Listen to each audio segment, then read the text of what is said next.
Good evening, and welcome to the Gobble Inn. I am your hostess, Grigma. How's everyone doing tonight? I'm doing well. Had a very laid-back day today. Um, Honestly, I only got out of my pajamas to come on stream. It was that laid back a day. I got to sleep until 11. It was amazing. Um, we carved pumpkins. They turned out hella cute. I'll have to post a picture in the Discord. They turned out so adorable. Um so yeah, that was my day. Yesterday was a bit more active and my back's feeling it. So hopefully I will be able to remain seated long enough to see the stream through till midnight. We'll see. We'll play it by ear. We'll keep it loose. Friday, I was having a bit of a down day, and I needed to do something that wasn't a shooter, something that I didn't have to try too hard on. So I downloaded, and I am so glad I did, Hooked on You, a Dead by Daylight dating sim. For those of you who don't know Dead by Daylight, it's a multiplayer survival horror action game where one person plays a killer and four people play survivors. And the survivors have to finish generators while trying not to get stuck on a meat hook by the killer. And the killer is trying to wipe everybody out. Dead by Daylight Behavior decided to make a dating sim where you are courting one of four of their iconic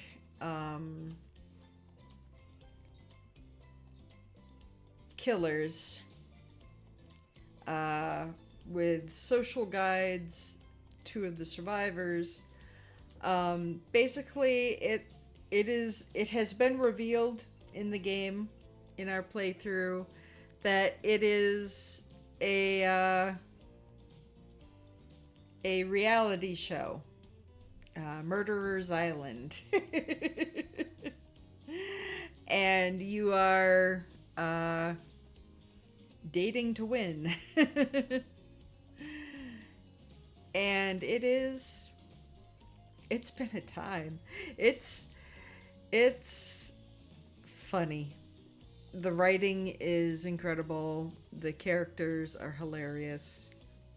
I am having an absolute blast with this game. So far we have been courting the Huntress, who is a Russian killer who was raised deep in the woods by her mother, taught to hunt and fend for herself, and kill anyone who comes near their secret home. Her mother was killed by an elk while she was still relatively young, and she has been haunting the woods ever since, killing any male who comes too close, and adopting any girls who come too close. Unfortunately, she doesn't know how to take care of kids, so the girls don't last very long. It's dark shit, but presented comically, which is fun. I will let you experience it for yourselves, because I want to get playing. It is a good time. Unfortunately, heads up. God, my glasses are disgusting. That's not the heads up. The heads up is when I play this, it covers OBS entirely. There is no windowed option. So I'm having to look over here for chat. I will do my best to keep up with chat.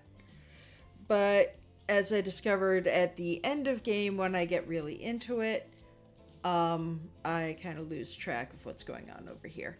So I will try not to do that again. I will try and be good about checking in. But if there's a delay on me responding to something you have said, please do not be offended. I'm just a flake. Okay, so let's switch to the game screen and switch to the correct window. There we go. Load game. Grigma.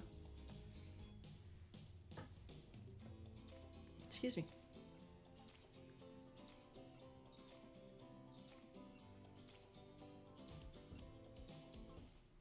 I dig the music. All right. So we're going on a big date with probably Huntress today. I'm very excited for it. Soft sunlight warms your skin, nudging you awake. Also, you're using a killer crab as a pillow, which it's sort of okay with. You pull on your beach attire and splash water on your face. Dwight and Claudette approach. Is that look on their face excitement? Terror? You notice your stomach flutters with butterflies. Someone's in love. Or you've been infected with zombie butterflies in your sleep. It's happened here before, but it's probably the love thing. It's time! Claudette gestures? Okay. Claudette gestures over to the beach where the killers all stand flanked by tiki torches. It's a scene very reminiscent of a TV show you used to hate watch with your ex. Suddenly the message is clear. You are going to declare your affections for a killer in front of several other killers. Hey, isn't Trickster supposed to be here? We paid him good money to make some half-assed cameos in this show. I'm going to chew his agent out. But before they walk you over for your big moment... Don't think we haven't noticed how kind you've been to us, Grigma.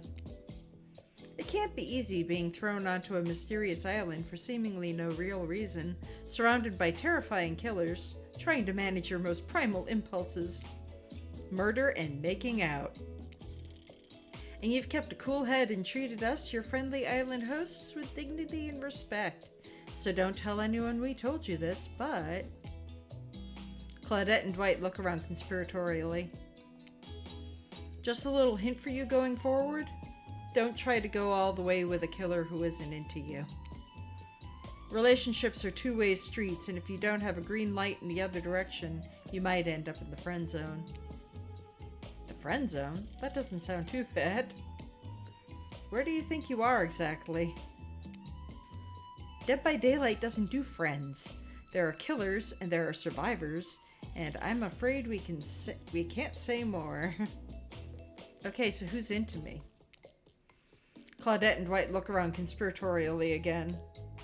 Well, I've seen the sparks flying between you and Huntress.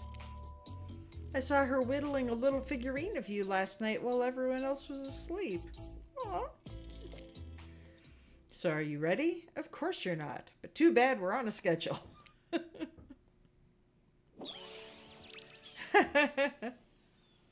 You make your way over to the row of hotties. Claudette and Dwight stand off to the side, hands behind their backs. Oh yeah, we eliminated Trapper.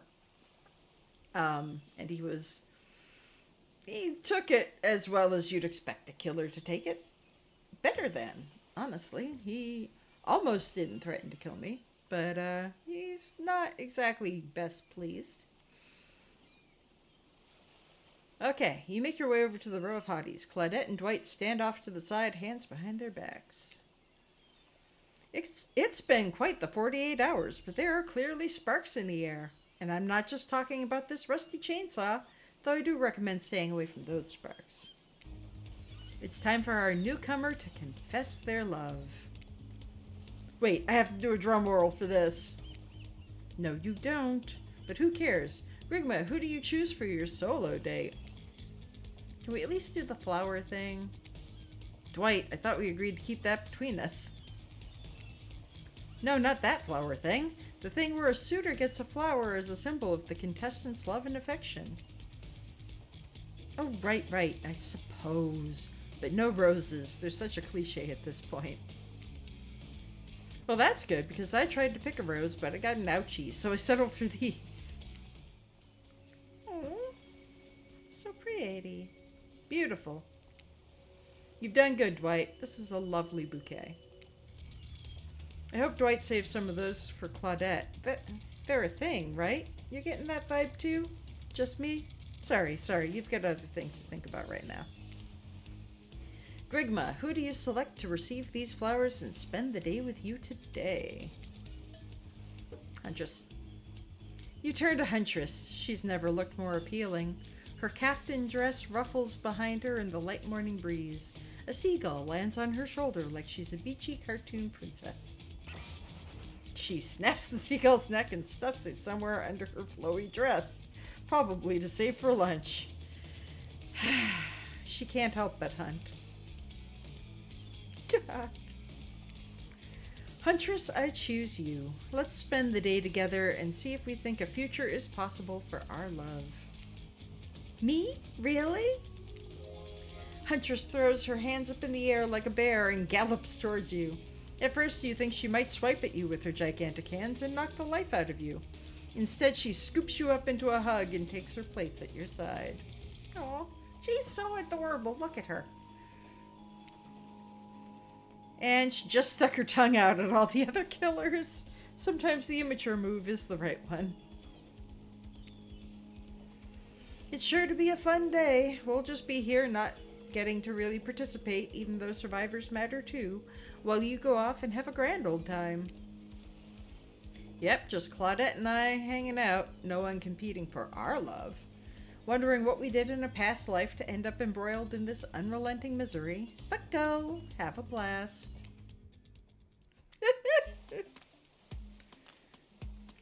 Huntress eagerly leads you to the yacht to begin your romantic day together. This is Trapper's yacht, by the way. We're not supposed to be here. What could possibly go wrong? You have to admit, warm, salty air on your skin, the sound of crashing waves. This is a pretty perfect morning. Just you and Huntress.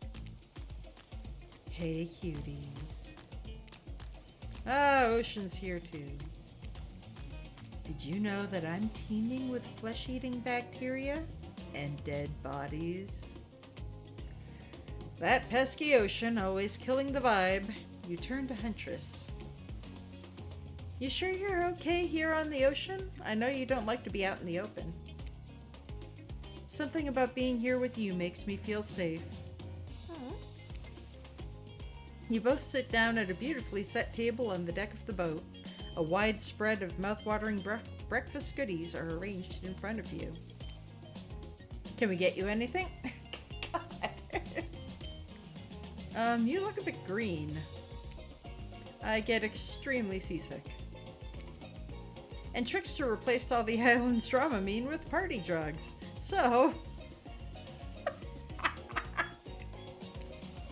Wait, how did they get here? Weren't they just on the beach consoling the rejected killers? Are there more than 2 of them?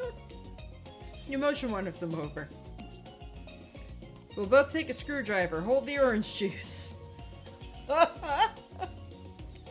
Of course. Hey, can you play this particular song for us? Set the mood? You hand Dwight a piece of paper with a song title written on it. Sure, though I doubt Trapper has it in his vinyl collection. Soon the haunting melody of Huntress's mother's lullaby streams through the yacht's expensive stereo system. The boat rocks as though to the rhythm of the song. The eerie, melancholy mood is really quite romantic. Breakfast has never been this intimate. I've had some very intimate breakfasts, but that's not for public consumption. You reach out to touch Huntress's hand when suddenly a loud bellows scares you.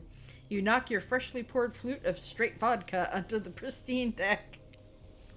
It's Trapper. He's screaming at us from the beach. Look how tiny he looks from all the way out here. Huntress squishes his head between her fingers like a child and giggles. I love her so much. Damn you both! The chairs you're sitting on are worth more than your lives. Get back here! He's not wrong. Hey, Claudette, take us out farther. Aye, Captain. Can she drive a boat? Guess we'll find out. Alone again. Nothing but the caw of a seagull and the ominous shadow of a creature lurking beneath the waves. I have something for you. For me? Huntress reveals a package wrapped in a bloodied apron. You clap your hands like a kid on their birthday. Her playful attitude is rubbing off on you. It's just a little something, a gift. It didn't cost me anything because I made it myself. Oh my, is it something shiny? No, silly. Shiny things aren't made, they're stolen, duh. This is handcrafted. I saw you admiring my mask and figured... Here you go.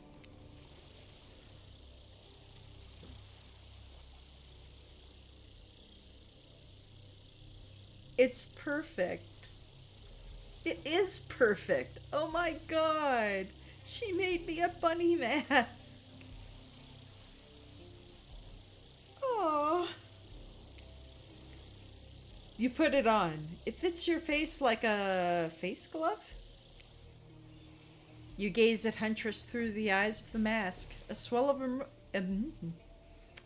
emotion surges through you. One has become two. Rabbits be multiplying, even in mask form. Let's go back to my place. She downs her screwdriver. The tension is palpable as you enter the cabin. You could cut it with a hatchet. Now, I wonder if this is going to be a fade to black kind of thing, or if we're going to get down to it with Huntress. How far did the DBD people go? I can't wait to find out. Give me a break. It's day 3 of Killer Jokes. A narrator only has so much mojo.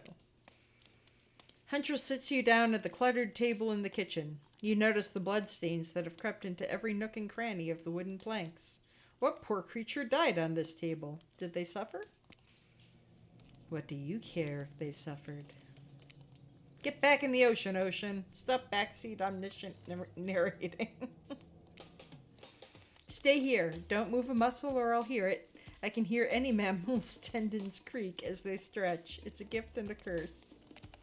I'll be right back. Ah, alone in the cabin. What to do, what to do. Tidy up or freak out. Freak out. I'm freaking out. Tell someone who cares. Hey! Fine, you've called my bluff. I literally have to listen to you and your problems or else the damned ocean will have a conniption. So what's the deal? Am I ready for this? Is it smart to get intimate with a known cannibal? She kills on command and doesn't even clean the blood off her apron. You mean her Seraphon? Shh, she's coming back. Wow, rude. What's that in her strong yet delicate hand? You reach out for her, longing to stroke her blood-matted hair and scratched up shoulders. I thought we could get warm by the fire.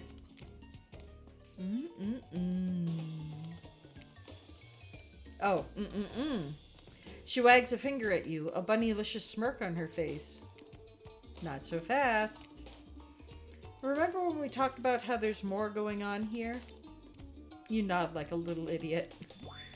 Well, now I know there's something up.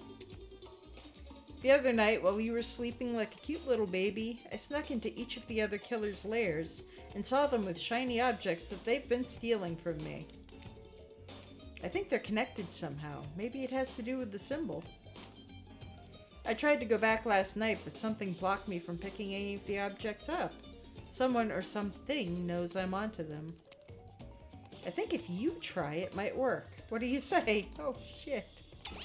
Will you help? Oh, God.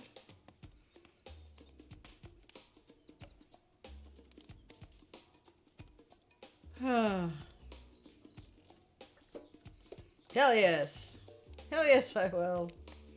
A globe-trotting treasure hunt on the level of a Nicolas Cage masterpiece? You can definitely count me in. So, Nicolas Cage just recently became a survivor in Dead by Daylight. I wonder if that was a sneak preview. Let's go. I'll be your guardian angel. You'll never know when those other killers might pop up. You grab Huntress by the hand and practically trip over your own feet on your way out the door. It feels good to have a quest. Thrilling. But part of you is just wondering how quickly you can get through this and impress Huntress. Soon she'll take you in her yoked arms and you'll swoon. Your childhood crush on Popeye is making more and more sense. No. Where do you want to start? There are 4 killers who have stolen from Huntress. You're not going to let them get away with it. Which one will you investigate? Go to Trapper's Cave, go to Spirit's Lighthouse, go to Wraith's Cosmic Dump, or go to Trickster's Stage. Oh, God. We are gonna die. Trapper's Cave. There are 2 ways to get to Trapper's Cave. Due to the whole, trap-based character theme he's got going on, you can rest assured that either one or both of these pathways is filled with traps. You turn to Huntress for advice, but she only giggles and shrugs her shoulders. You're on your own, it seems. I guess you're going to have to wing it. Which will you choose? Through the forest. I've got the Huntress with me. We stand a better chance. Ah, yes, the forest. Underground, I mean, come on. Putting yourself in the ground voluntarily, that's just asking to be buried. Dead, alive, doesn't matter. The surface is where you belong. The light cascading through the leaves of the trees, it casts a hazy glow as you wander into the brush, leaving the cabin behind. But no matter, this is Huntress's domain. You think that'll keep you safe, huh? Well, you thought wrong. As soon as you take a step off the beaten path, it lands in one of Trapper's bear traps. He swore he'd get you. You can hear his maniacal laugh as you bleed out. Oh, shit. Ah, ha, ha. You stepped in one of my bear traps that I swore I'd get you with. I just said that. I've seen a lot of trapped animals, and I can confirm he got you. And well, crap, it's fatal. Darn it, Trapper, not again. Game over. Aw, man. Try again.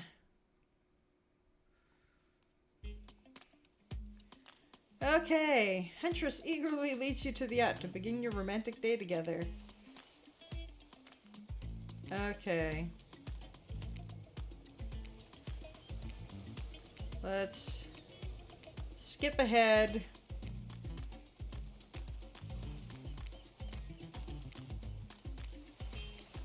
Da-da-da-da.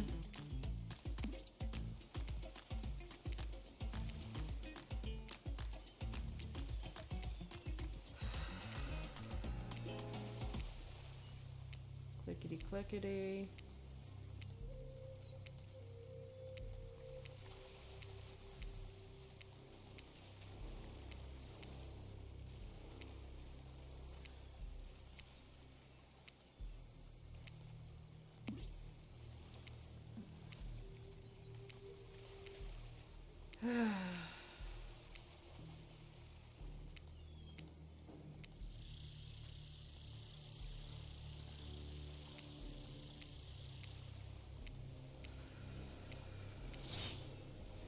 Okay, back to her place.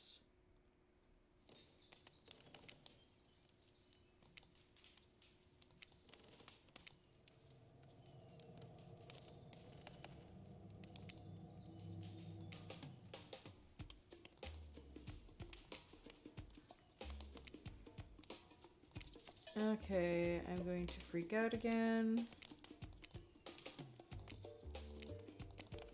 I'm afraid if I tidy up, she'll think I'm stealing from her.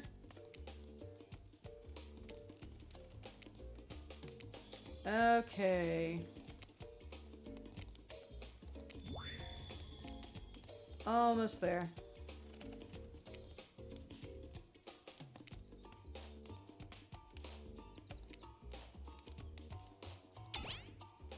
Alright. I'm going to say I kind of want to vibe in this moment. Vibe? Is that slang for ignore your responsibilities? Neglect your loved ones? Put your cares away in a deep dark basement and shut the door and forget all about them until they fade to dust forever? No, I just, Grigma, if I might, you see, everyone appreciates validation. Even half-giants who could survive a Siberian winter with nothing but a sharpened stick. So I know a treasure hunt this late in the process, when it already feels like you've really gotten things locked in, it seems superfluous, pointless, distracting. It seems like, hey, they're just padding this thing out now. What you need to understand is love. Love is just padding things out. So do the damn treasure hunt, okay? I want to do the damn treasure hunt. Good, because if you didn't, I probably would have dumped you on the spot. I need someone who supports my active lifestyle. Plus, when she says dumped, she means dumped you into a den of hungry wolverines. So way to roll with the punches. Alright. Let's keep with Trapper and see if going the other way results in anything besides death. Underground tunnel it is. Underground, huh? Sounds secretive. No one can stop you if they can't see you. That said, no one can rescue you if they can't hear you scream. And nobody will need to waste time burying you if you're already underground when you die. But you're not gonna die, are you? I probably am. Surely a dimly lit tunnel like this must be rife with traps. However, you manage to make your way along, distinctly uncaught by any traps, rusty, bare, or otherwise. I got this. You're doing great. You're not at all afraid? Who, me? Nah. I gotta say, this is up there among the nicest damp and seemingly abandoned tunnels I've ever wandered through. Look, it even has lights. Inspired by Huntress's bravery, you dig deep inside yourself and summon courage of your own. Which is good, because you're going to need it if you're going to head through that very murdery-looking passageway ahead. You enter into a humid, shadowy cave. Dripping water echoes all around you. It's definitely not cozy like the cabin you left behind. You wonder, how deep does that pool of shiny water go? Let's get this over with. Haha! When your eyes adjust to the darkness, you see Trapper. He leans against the wall of the cave like a detective in an old film noir. I knew you'd come. Trapper, get out of our way or I'll skewer you and serve you for lunch. You're wasting your time. You'll never find what you're looking for. Unless what you're looking for is a mini-game. Oh, shit. A mini-game? How unexpected. How playful. How about you play it right now? Alright. Find Huntress's lost shiny thing. Peel them eyes. You're on the hunt now.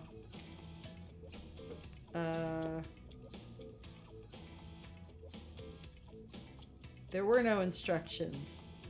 Oh, is it? Oh, okay. They're all skill checks. Okay, so I have to.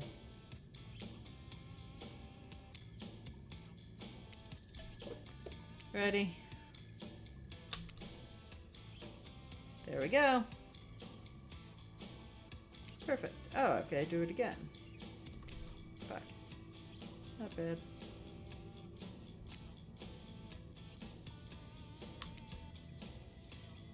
Not bad. Dang. Missed completely. There. Not bad. I'm sorry, Huntress, I wasn't fast enough. I almost had it, but it slipped through my sweaty fingers. Crap. No worries. My night vision is so well developed I can see the object we're looking for right there. Huntress points at something glimmering from the floor. You steal the shiny object and run! It's a pen. You found Huntress's shiny thing. And, well, I think it's just a regular old pen, but we don't need to point it out. She's happy, and isn't that all that matters? Oh, okay. There are 4 killers who have stolen from Huntress. You're not going to let them get away with it. You've been to Trapper's dank little hideaway, so there's no need to go back there. Which one will you investigate? Let's go to Trickster's stage. You arrive at Trickster's stage, but there's no one here. Not Trickster, not an audience, not anybody. Nothing eerier than an empty concert venue. Think of all the fringe that once swayed here. The beers that sloshed over red solo cups. Oh my god, Karmachaki! Hi, I did it again! I'm sorry, I was not paying attention to the frickin' chat. How you doing, hon? You broke Skyrim? Oh no. How could that possibly happen with how many hundreds of mods do you run? I'm sorry to hear it, but at the same time, I'm not entirely surprised. Honey. I will do better. I apologize.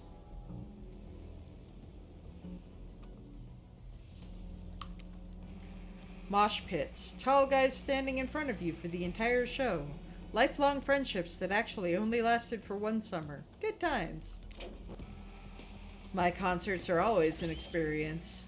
Ah, shit. You're trying... Oh! You're trying to add utilities that help it run? Apparently not. That sucks, man. I'm sorry. You should really come to one of my after parties sometime. They're a real scream. I'll put you on the VIP list. I prefer acoustic balalaika music. Trickster, I've never listened to your music, and I think sampling the sounds of people's screams is very been there, done that. Hey, no one talks to Trickster like that. And how do you know about my samples? Somebody is obviously a much bigger fan than they're letting on. Show me where Huntress's shiny, mysterious object is, or I'll wipe that grin off your face with a chloroform-drenched rag. I'm getting ballsy in this game. Way to harsh my mellow. Deranged violence and torture is only cool when I do it, because it's my commentary on a shallow society, and I make it look sexy as hell. Your thingamajig is that away. Trickster backs away from you and resumes... I'm having a hard time talking. Jesus. I can't talk tonight. I'm sorry, and this is going to be a problem with something that involves me talking all the time. Trickster backs away from you and resumes practicing an intricate dance routine. I can't just say intricate. The way you stood up to that bootleg Backstreet Boy just now was wow. If I weren't so strong and stable on my feet, I'd swoon. It just wouldn't be believable. Find me my shiny thing, champion. Oh, Jesus, not again. Perfect. Perfect. Hey. Not bad. Fuck. Missed completely. Nope. You missed completely. Sometimes you think you've got your target lined up and then your axe misses its mark. It happens to all of us. Consider it practice. And consider yourself lucky you've chosen to be with me. Because I am excellent at stealing back what's been taken from me. Huntress grabs something shiny from the ground and sprints away. Well, run! this actually looks important. Oh, what's this? You found a gold coin. Better than the pen we stole from Trapper. There are 4 killers who have stolen from Huntress. You're not going to let them get away with it. You've been to Trapper's dank little hideaway, so there's no need to go back there. You can avoid going to Trickster's stage a second time, which is good because the whole mood there is just off. Oh yeah? Cool. I love Huntress. She's probably my favorite killer. Well, my favorite of their killers. The Xenomorph is very up there, but that's licensed. The killers they've come up with, Huntress is way up there. Which one will you investigate? Let's go see Wraith. Save Spirit for last. When you arrive at Wraith's oddball hangout zone, you immediately understand why they call it the Cosmic Dump. They being me, obs. It's as if there are items and elements from all over the universe in this space. Also, it's a damn mess. Hello, welcome to Gobble. Holy crap! Oh! There are a lot of you! Hello, Raiders! Welcome! How's everyone doing tonight? Welcome, Pazball. Oops, I need to do some shoutouts here.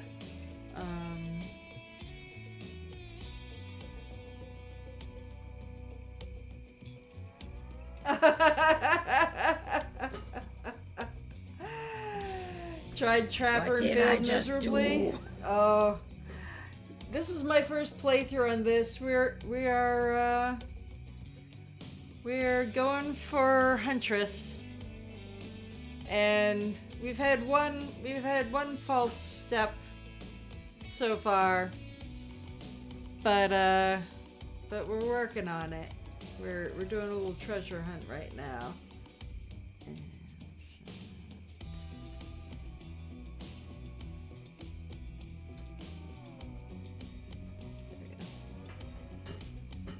So, got my shout outs. Welcome everybody. Thank you so much for coming. Yeah, you ended up as friends. Well, friends isn't bad, right? Right? I've never played this, so try not to spoiler me too bad. But,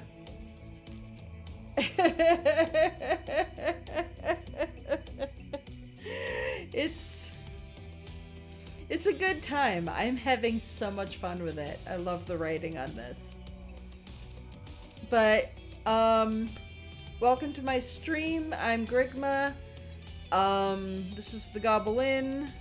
I'm a variety streamer. Usually I'm playing more, FPS RPG type stuff. But, I had to play this because I play Dead by Daylight with my family on Thursday nights all the time.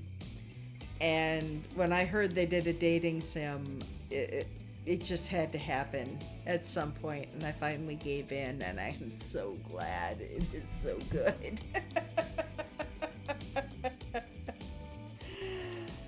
Oh, and the Huntress is so sweet. I love her. Oh, as sweet as a homicidal Russian muscle mommy can be.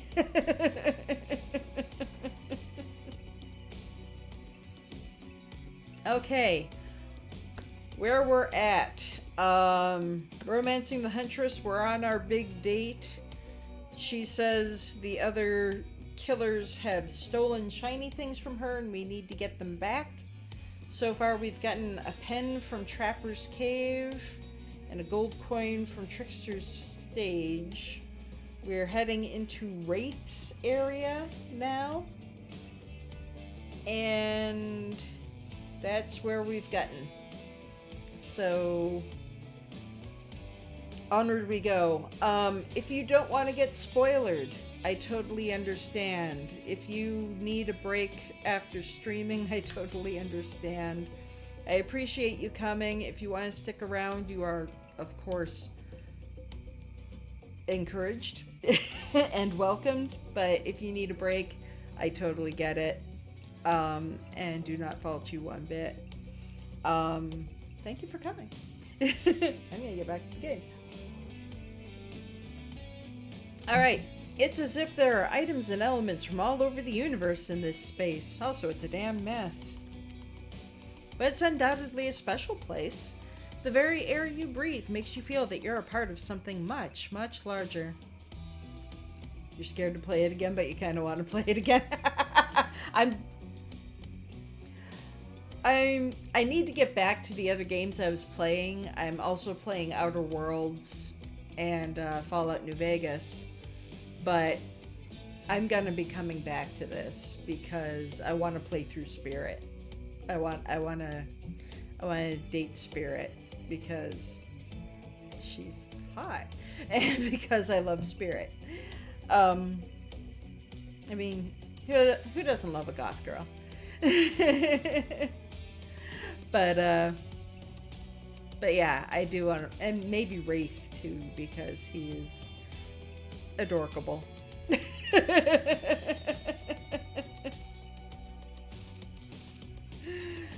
Oh. Okay. I'm going to hunt us some lunch while you find the object. You'll know it when you see it because it's extremely shiny.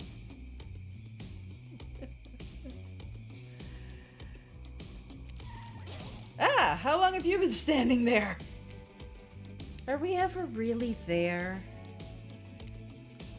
I don't have time for your existential crisis today, Wraith. Huntress and I are totally gonna get it on soon, I think. I hope. Oh my. Look, I need to find a special object you have hidden here. You stole it from Huntress and she knows it. So you're trying to figure this whole thing out too, huh? Come check this out. Bit of a subject change, but sure. It's Wraith we're dealing with after all. Wraith leads you to a telescope. Through it, you can see a far-off island in the distance. Ooh. Far-off island. Holy smokes, is that... Sorry, I actually have no idea what that is. Would you mind filling me in? It's IP Island. I freaking love IP Island.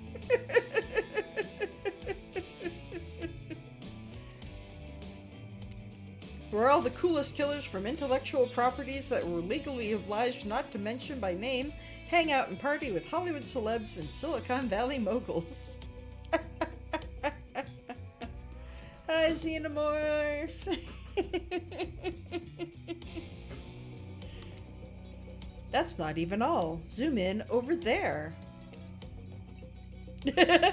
Ah! Is that Ghostface? God damn it, Ghostface always does that to me. Don't look too close, you'll attract the lawyers. Exactly. I said not to name them. Ah, geez, now I'm gonna have to clear the rights. You have no idea how much my lawyer charges by the hour. I'm sorry, he just kind of popped up.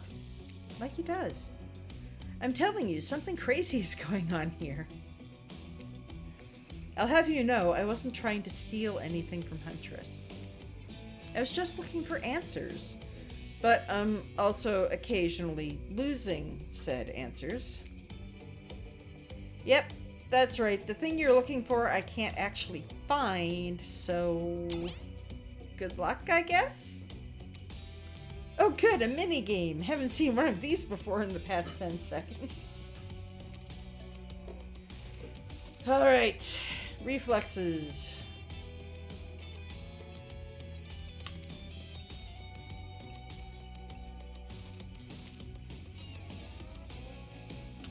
I hate it when they're on the bottom.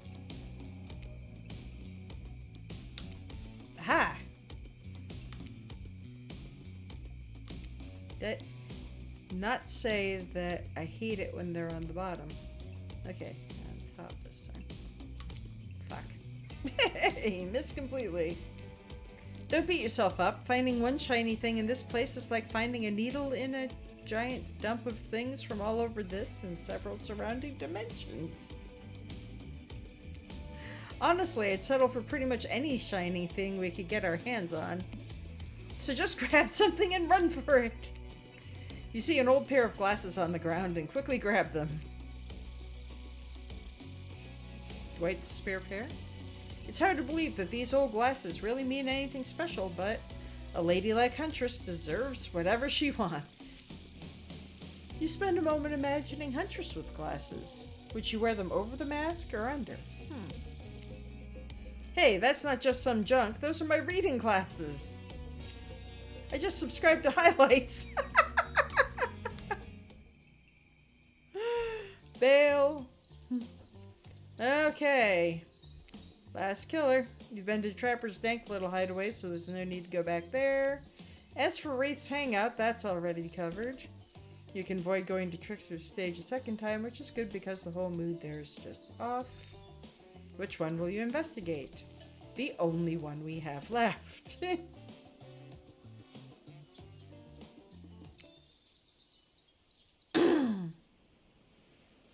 This place is spooky as heck. Wasn't the beach sunny and beautiful just a moment ago? So you're telling me that your precious shiny thing is up there? It's pretty great, right? Finally, a good chance to activate these quads. You don't get legs like this from standing still. But you already know I love a good workout. Running, jumping, climbing, roughhousing. Gulp. Get that damn shiny thing before your immeasurable horniness melts your brain and it runs down out of your ears already.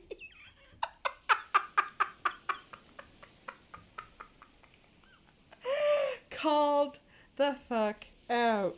Oh my god. Yeah, I called it out. It's obvious to everyone. Just own it. I mean, regular viewers know. Grigma is a horny mofo. So. So shall we?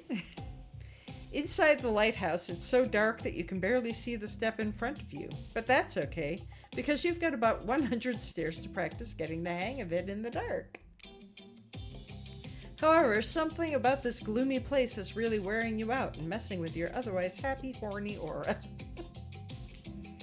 You can practically feel your mood going down, down, down, as you climb up, up, up, higher into the lighthouse, before you finally arrive at the top.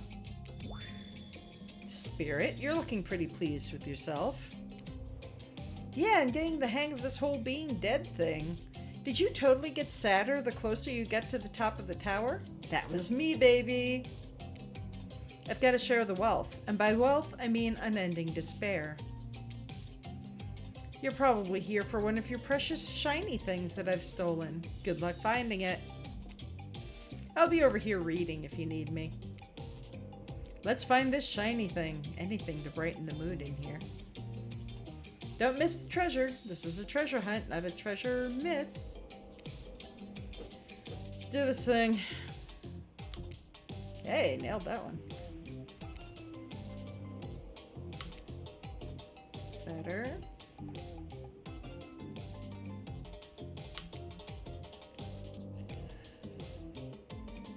Fuck. Fuck. You win some, you lose some. Fortunately, it seems like cocking up the skill checks doesn't completely throw you out of the game. It might affect things further down, but maybe I won't get laid. Who knows? You win some, you lose some. You lose some, you steal some. Quick, just grab the damn thing and let's go! A bottle opener. Shiny thing get. You found a bottle opener. Really? This is the fancy item? Whatever, you're a real team player. Hey. No. Stop. Spirit doesn't even look up from her book. I think you'll be fine if you just peace out. Phew, that was fun and scary. Good to see the other killers are taking their heartbreak in stride, more or less. And you get a really nice tour of some of the island's lesser-known haunts. Haha, boom, still got it. We make a pretty good team, you and I. What can I say? I appreciate a fine collection. Now that yours is back in order, maybe we head back inside to appreciate it? And you collect a certain other special gift I've been meaning to give you? A special gift? Is it shiny? I suppose it could be if you oil it up enough.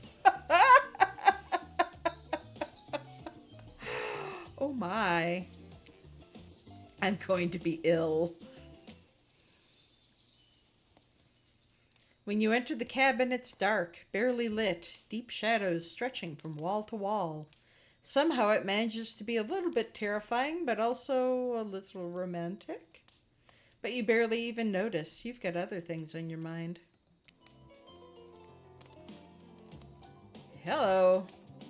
You're practically undressing each other as you walk through the door. Mine's elsewhere. Neither of you realized that the door was wide open already.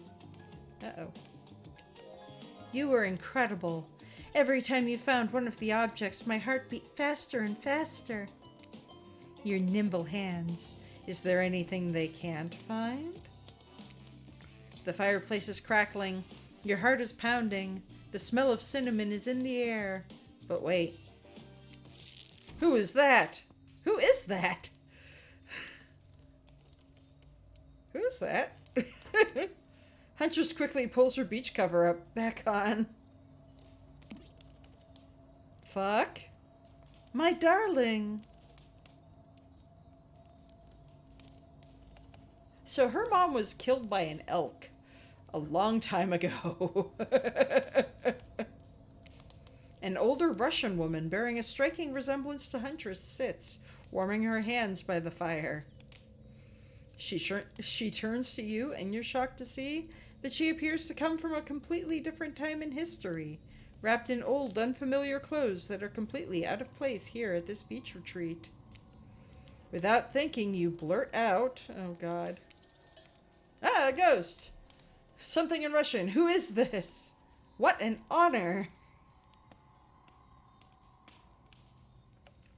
Okay, if we're playing by Krigma's law,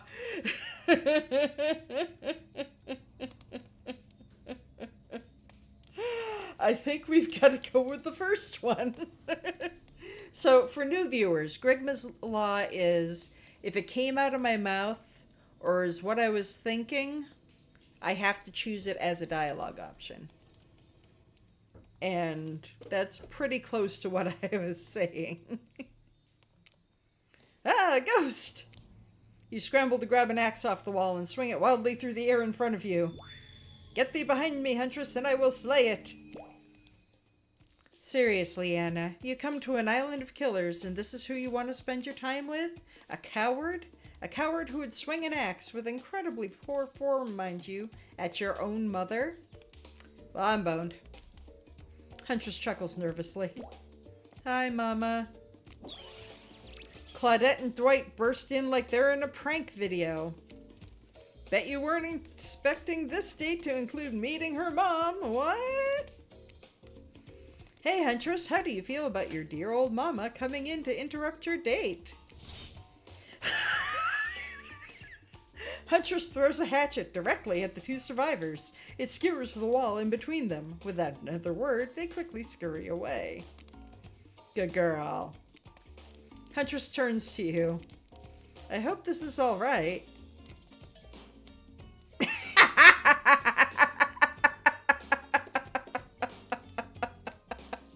Of course. Of course it's okay. I give great parent. Oh. Huntress breathes a sigh of relief. It's just not the mood I thought we were coming back to, but I'm here now. I'm in it. I'm ready to meet your mama. Thank goodness, because my mother is the only person, most important person in my life. We Russians invented tea, did you know that? Mama Huntress shoves a cup in your hand, and as you drink your tea with her, the air becomes warm around you. You, Huntress, and her mother sit by the fire and exchange stories and anecdotes.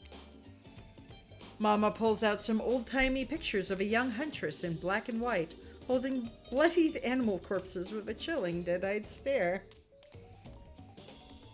Use the accent, that's too. Right.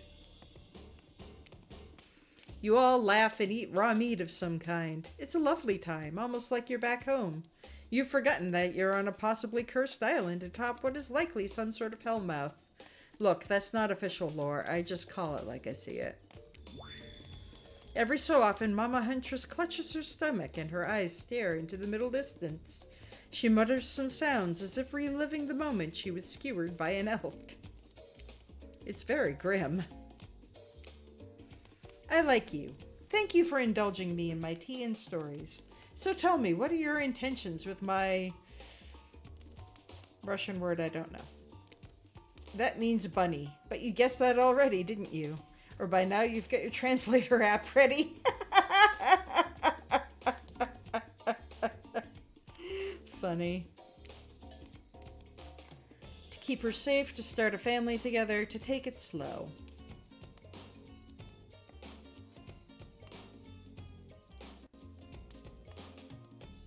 I told Huntress I wanted to start a family with her.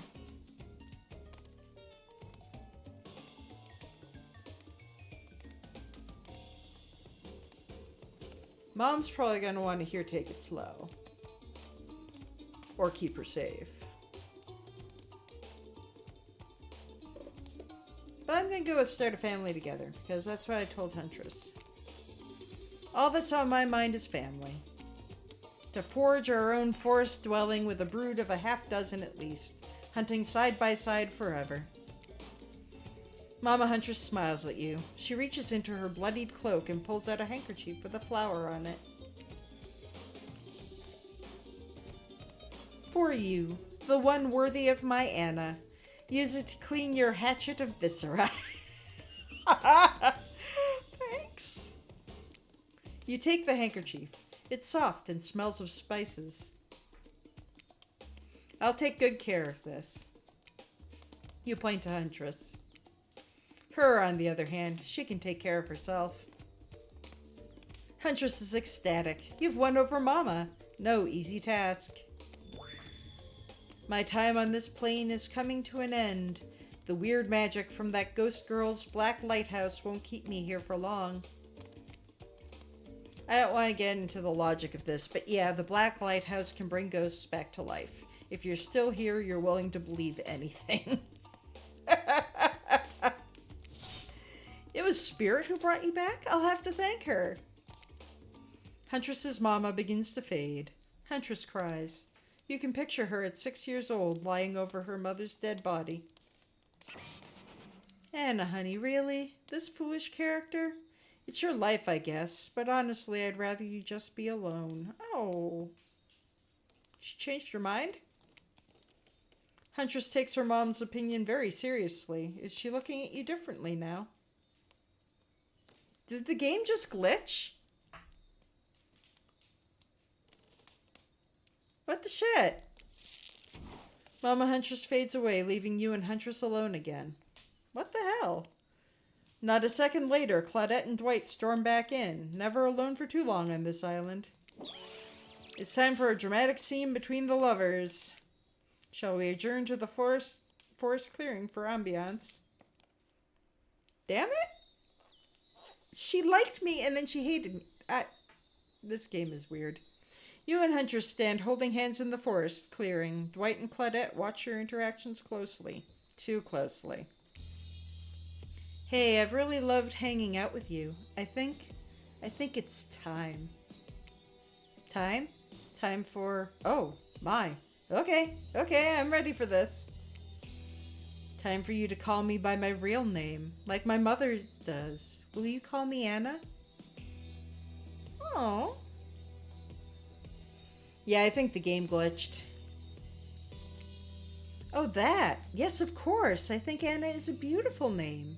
And you're a beautiful person, Anna.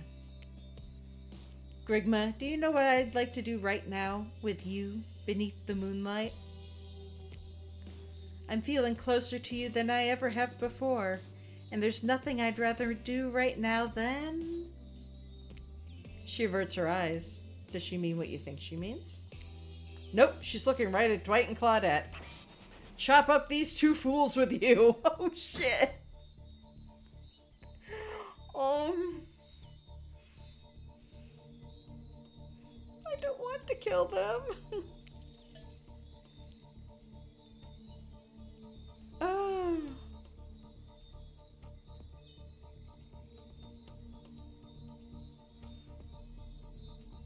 How far will I go to get laid? That is the question. And while we wait on that question, I'm going to take a break. I'll be right back in a couple minutes. Stay tuned and we will decide what we're gonna do. Shit, cliffhanger.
Hello.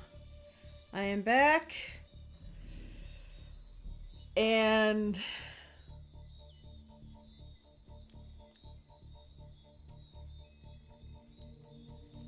now I love Claudette and Dwight. You'd barely go to the fridge.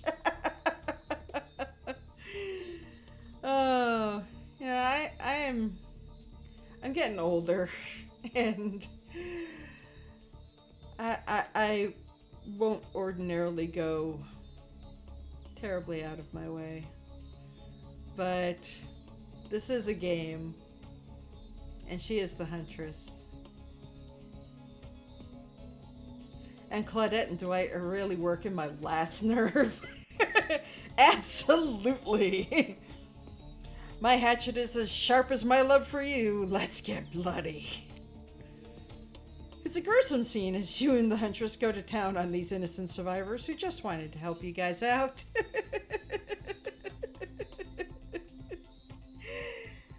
Okay, to my credit, they were trying to off each other earlier in the game and wanted to be free from this mortal coil. So I'm doing them a favor. We are being forced to help you. I can't hear you, hun, on account of the congealing blood in your mouth. Ah! Once you've made quite a mess of the survivors, you and Huntress look at each other with manic eyes. Shall we return to the cabin? I'd love to get you out of that beachwear into something a little less there. Thought you'd never ask. Once inside the cabin, Huntress strips off her caftan, revealing every curve of her muscled bod. You follow her lead, disrobing for the first time since waking up here on the island. Yeah, you've been sleeping in your clothes. No judgment, it's a strange new place. You kiss. And yes, if you were wondering, it looks like she's going to keep the bunny mask on for this sexy time. This is the part where I skedaddle. Decapitations? Sure. Tiger maulings? Love it. Dudes crushing on other dudes in car crushers? Gotta have it. But hanky-panky? That I can't handle. I'll leave you horny kids to it. Je ne meurs. Que c'est beau. What, just because Huntress speaks Russian doesn't mean I do. I speak Canadian French. It's a thing. Look it up.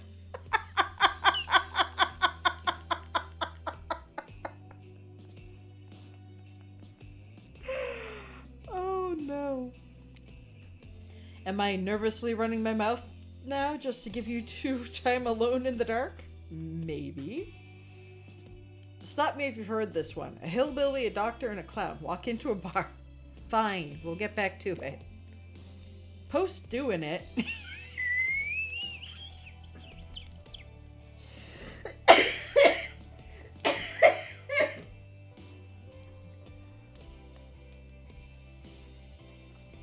No, this isn't the ocean. This is the narrator. The narrator and the ocean go back and forth at each other. The narrator is apparently French Canadian. Oh, Jesus. Post doing it, you and Huntress slide together in the warmth of the fire.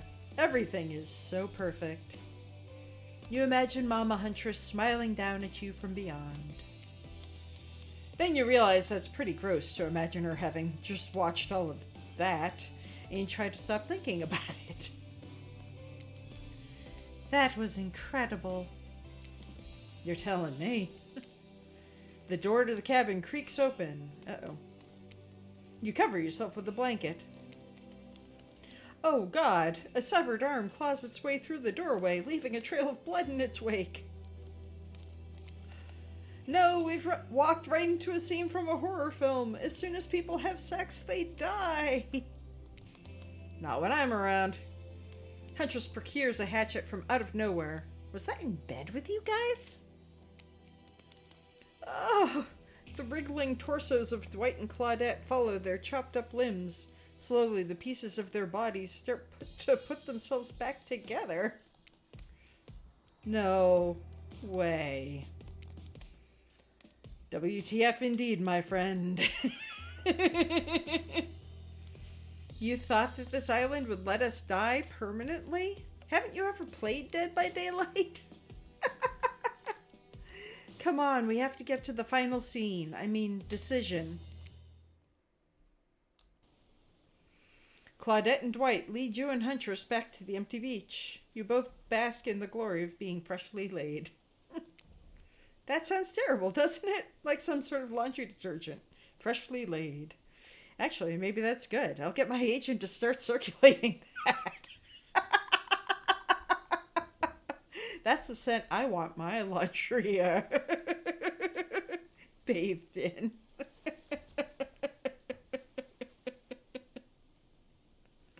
Oh no. Oh no. The island is strangely quiet. No sarcastic remarks disguising a broken young woman from spirit. No strange wide-eyed stare from the socially awkward wraith. No threats of imminent violence from Trapper. Even Claudette and Dwight are tight-lipped. They seem almost zombified. Last day, you beautiful piece of meat. You've done so well. We're almost at the finish line. You didn't think I brought you all this way without a plan, did you? What kind of sinister body of salt water do you think I am? A whoosh of dark energy surrounds you and disappears as quickly as it came. The island noises begin to return. Birds chirp in their trees. The grass rustles in the light breeze. And oh look, the other killers are all here at the fire pit to watch the finale ceremony. I can't wait any longer. The pomp and circumstance is agonizing. You're telling me. Stick to the script, Claudette. Okay, so Huntress, how do you feel about the newcomer? Are they everything your murderous little heart has ever longed for? Huntress stares you down for an agonizing moment. You have so many inappropriate jokes. This game is so many inappropriate jokes. Have at. She steps towards you. Hey, so I think there's definitely something between us. Hold up, something? Hold up, something? Yeah, something great. Animal magnetism. My legs are the trap and you're the little snowshoe rabbit running through the underbrush. I mean, damn. But it isn't quite soulmate status. Oh. It's not. You must have felt it. Or maybe you were too distracted feeling other things. But I'm sorry, what I felt, no matter how spectacular, wasn't love. I see. But this doesn't have to be the end. I'd love to tie you up in my basement and see where this all goes. As friends? Sounds hot. A bit of light bondage, I'm down. You'll bring me, like, food and water and warm clothing, though, right? You receive nothing but a blank stare from Huntress as she ties the rope tightly around your neck. Oh, no. Ow! Haha, so tight. Soon it's so tight that you lose consciousness. When you wake up, you're in total darkness. The floor is cold and damp beneath you, Huntress's basement. You'll never truly know Huntress's love. Well, not her shared among peers who view each other as equals love. Instead, you get the kind of love she had for all those child-sized skeletons in her basement. I'm sure she'll take better care of you, though. Like, 34% sure. And so my precious killers lived happily ever after, as they should, learning to love themselves first and foremost, whilst trapped in a never-ending cycle of torture of my design. Wait, did I just spoil my true identity?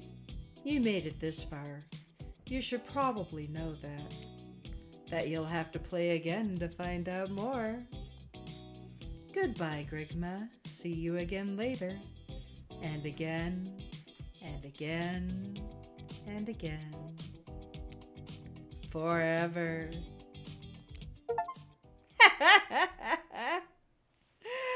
Oh, man. So. No, you can't date the ocean.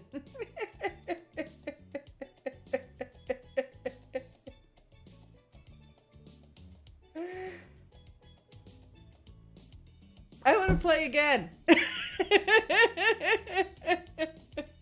You know what? We're not even halfway through the night.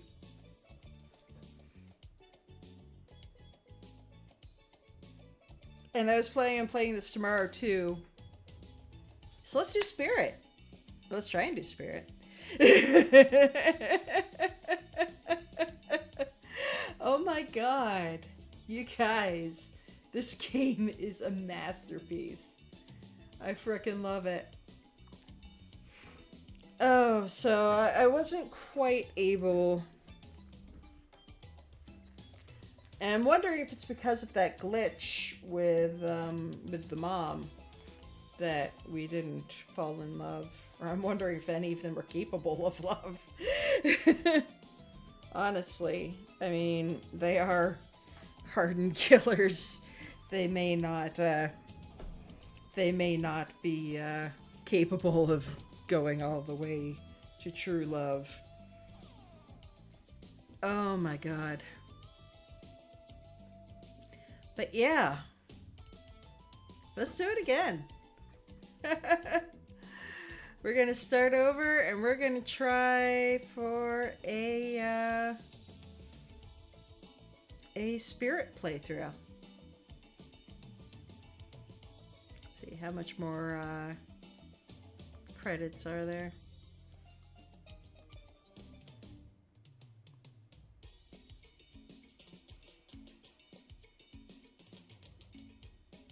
Felt bad selling out Dwight and Claudette, but you know, you gotta do what you gotta do.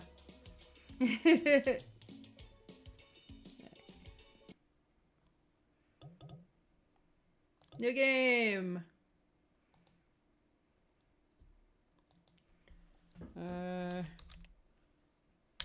I can't type. Grigma 2.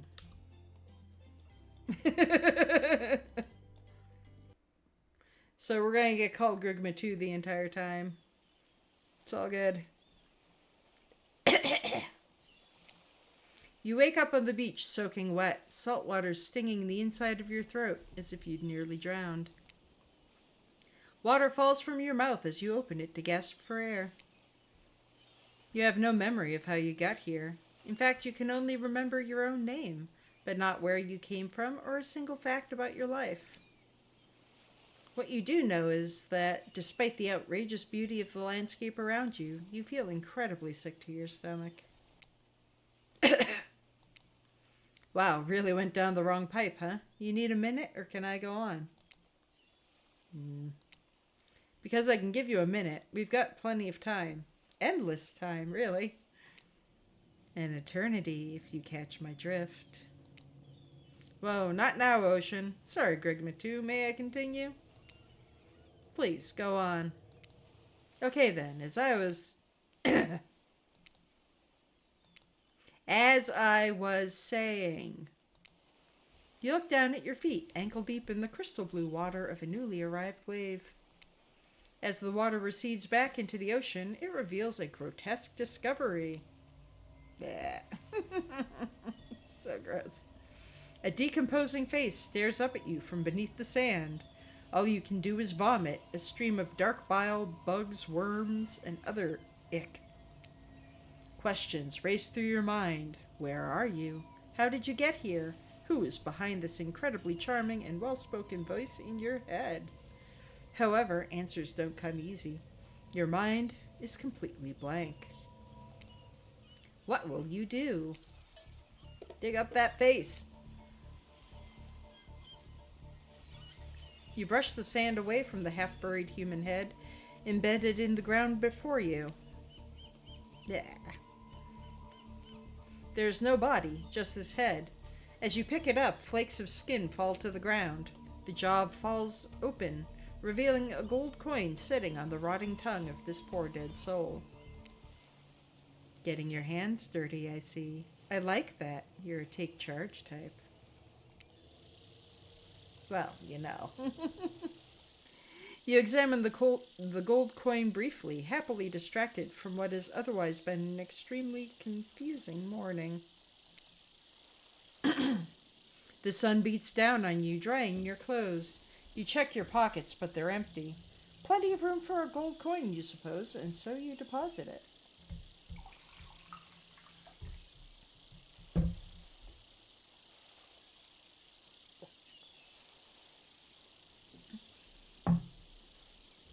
Okay. Why, that's a nice coin you've got there. What if you were to spend it right now? Why not? Well, hello there. I'm Dwight. And I'm Claudette. We'll take that. Claudette quickly relieves you of your gold coin and tosses it to Dwight, who bites down on it like an old-timey prospector before handing it back to her. And this is for you. I want one of these. Looks good. Claudette presents you with a tropical drink. When you take a sip, you find that it's incredible. Money well spent in your estimation. But I gotta ask, could somebody maybe design the next one of these dating sims to be all-inclusive? It really takes some of the fun out of a fantasy vacation to be watching your wallet the entire time. Thank them for the delicious drink. Thanks for the drink. It's quite delicious. You're welcome. Did someone just thank us? Go with it, Dwight. It's normal to be thanked for doing a good job. Trust me on this one. Your mind doesn't have a chance to linger any longer on your current situation, as you feel something soft bump into your foot. When you look down, you find a volleyball sitting in the sand there next to you. You stare down, frozen. A voice calls out from behind you. Little help, please? You turn around, and when you see what's waiting for you, your jaw just about hits the ground. Hello again. And hello again. Hey. And you.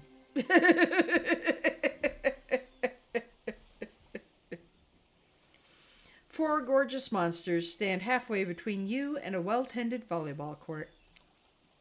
Each of them oozes with undead energy, a magical aura reaching out and penetrating you via your eyes. Your heart begins to race. Curiosity, fear, desire.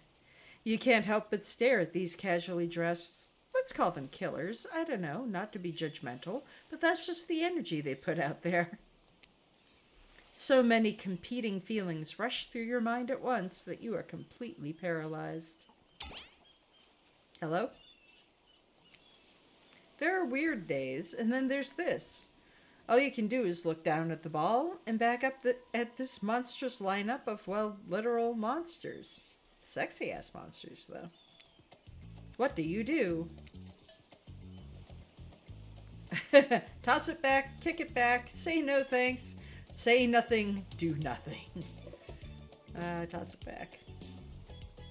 You bend down and grab the ball. It's warm from sitting in the sand on this beautiful day. When you give the ball a toss, it arcs beautifully through the air and lands right in Huntress's hands. Not bad, stranger. Huntress's muscles ripple as she grips it in her hand. You look her up and down and consider what it might be like to be held tightly in those strong arms. Warm, perhaps. Maybe a little sweaty, but that's okay. It's natural. Try hard much? Blech. They're speaking directly to you, but you still can't bring yourself to reply. You're entranced. When you snap out of it, you realize that everyone has gone back to the volleyball court. Alone again, you look across the beach at these strange residents who casually batted a volleyball back and forth, happily ignoring your intrusion onto their private beach. Should you be frightened, worried, excited? I did refer to them as killers, not to give too much away. But at the same time, damn, they are looking very appealing in their own way, and nobody so much as lifted a blood-soaked finger in your direction. Don't be scared, Grigma. You were made for this. Well, geez, if the spooky ocean voice says not to be scared, I'm sure it's all going to work out. With no good reason not to, you decide to head over and see what happens next. It seems like you've derailed the volleyball game just by showing up. You derailed the game just by showing up, nitwit. I guess you're also a nitwit. Look, it's best to just go with what Trapper says when he says it. That's a policy I hold for pretty much anyone who always seems to have fresh blood on their hands. Hey, don't worry about it. It's all just a game. Existence, that is. Besides, you seem a lot more interesting than a silly game. What's your deal? What brings you here? You mean they're here to do more than distract from my total domination? That was Wraith. That sign means he was done with the game too.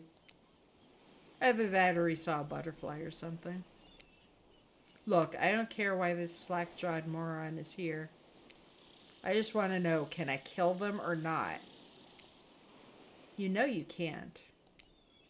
At least not yet. Oh yeah, not yet. Hey, Grigma, you might want to, say something. Actually, never mind. There'll be plenty of time for that soon enough.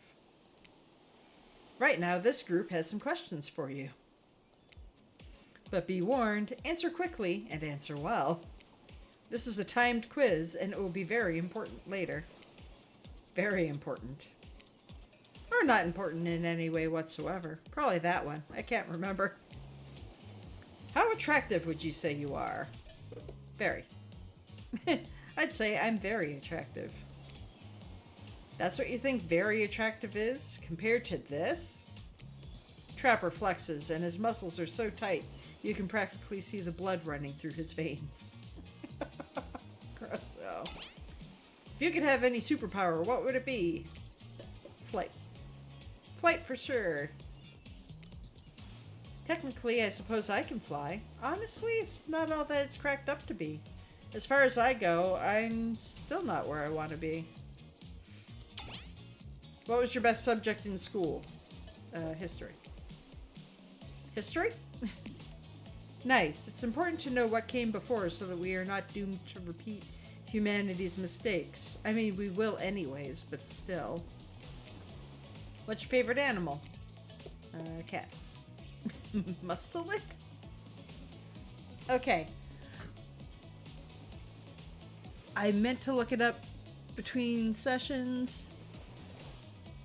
Mustelid. Oh! If I'd known it was that. Diverse family of carnivorous mammals including weasels, badgers, otters, martens, and wolverines. They're adorable. Well, I know what I'm guessing next time.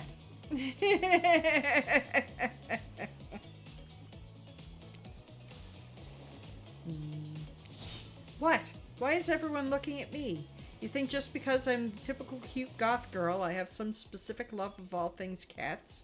And more specifically, black cats? Well, I do, but you can all go to hell anyway. What's your favorite color? Red. Some call it the color of love, but love is just another word for pain. What's your dream job?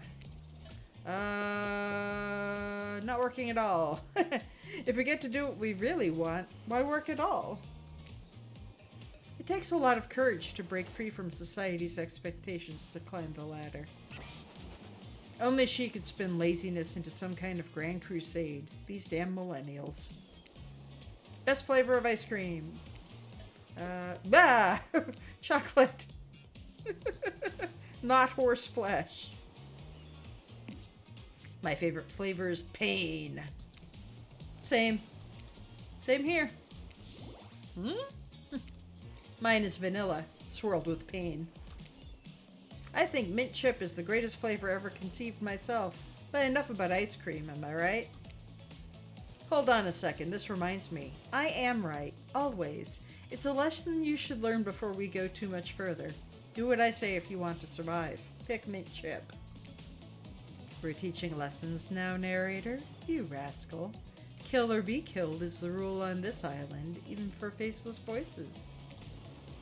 Tell me, what's the best flavor of ice cream? My favorite is actually mint chip. Mint chip. The best flavor is mint chip. So obedient. I think you're going to do just fine. Anywho, now that they know so much about you, I'm sure the group wants you to start getting to know them. I'm Trapper. I pretty much run things around here. I'm the smartest, richest, strongest person on this whole island. I don't like losers. If you want to know what a loser is, say hello to Wraith. Hi, I'm Wraith. I'm nothing like everyone else. I like nice people and loathe big dumb idiots. Hey, what's up? I'm Spirit. I don't like most things.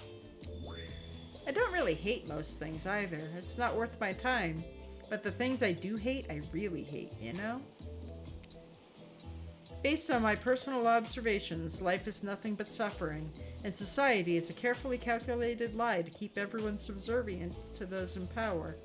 It's better to choose to just not take part. I mean... Jeez, it's like she was downright murdered by society. She hates her so much. Oh no, wait, I'm remembering Spirit's story now, and that's almost exactly what happened. Hey, I'm Huntress. Don't let these bummers get you down. There's lots of fun to be had on this island, along with lots of love. Yeah, there is, if you know what I mean. Grow up. Grow a body. I've explained this 1,000 times. I'm dead, but I'm not a literal ghost. I just create a trail of fog. I'm not made of it. Whatever, fog body. That's not nice. He's not nice. You love it. Only sometimes. Ew, really? That's disgusting. That's why she likes it. Don't speak for me. I also hate it. Stop speaking entirely, actually. For the first time ever, I agree with Wraith. Let's move on, otherwise they'll do this all day. Besides, if I know this crew, and I do, they'll want to show off soon enough. If we're done playing, let's do something else instead. Wow, for once I actually agree with the meathead. I say we go to my yacht. It's the massive boat dock nearby. I'll give everyone a taste of true luxury. I found this on the web for go to my yacht. It's a massive boat dock nearby. Shut up, Siri. Sorry about that.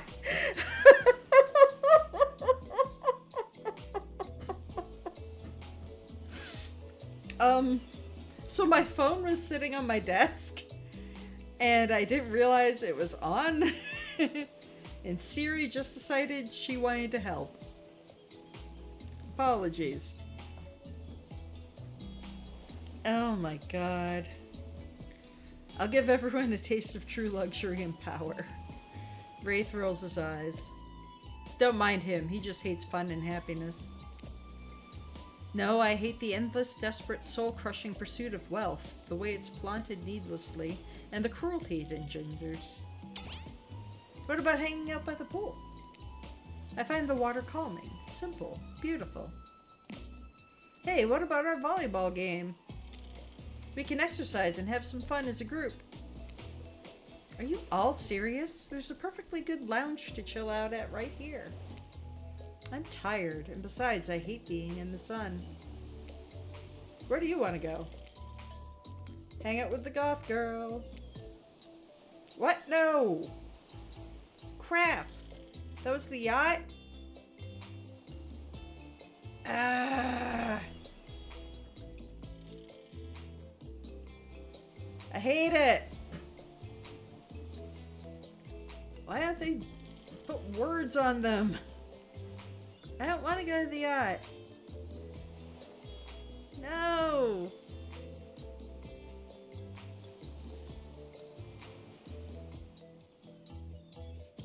Oh. Is there a back button? Can I go back? Oh, when was my last save? No, wait.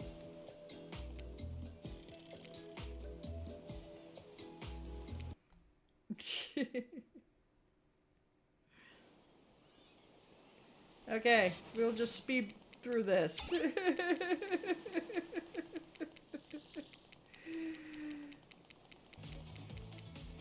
Okay. Oh, crap, the quiz. Very. White. The subject in school. History. Weird animal. Mustelid. 100%. Be honest, you have no idea what a mustelid is, and you're just hoping it's some secret answer that results in a hilarious Easter egg, right? Because there is no Easter egg. It's just another word for ferrets and stuff like that. And that's why I picked it. They're adorable. What's your favorite color? Red. Some call it the color of love. Da, da, da. Dream job. Not working. Best flavor of ice cream. Chocolate. Pain flavor. Blue flavor. Da, da, da, da. Best flavor of ice cream is mint chip.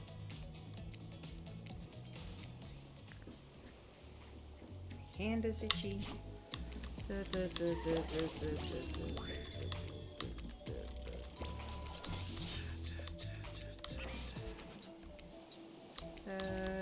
Forward.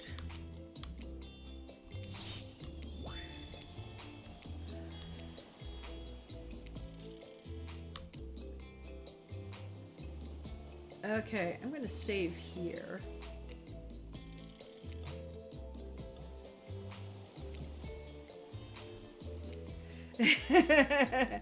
Just in case I accidentally picked the wrong thing again.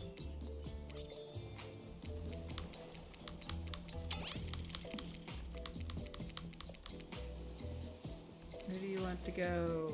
Where's the lounge? Are you the lounge? You look like a lounge.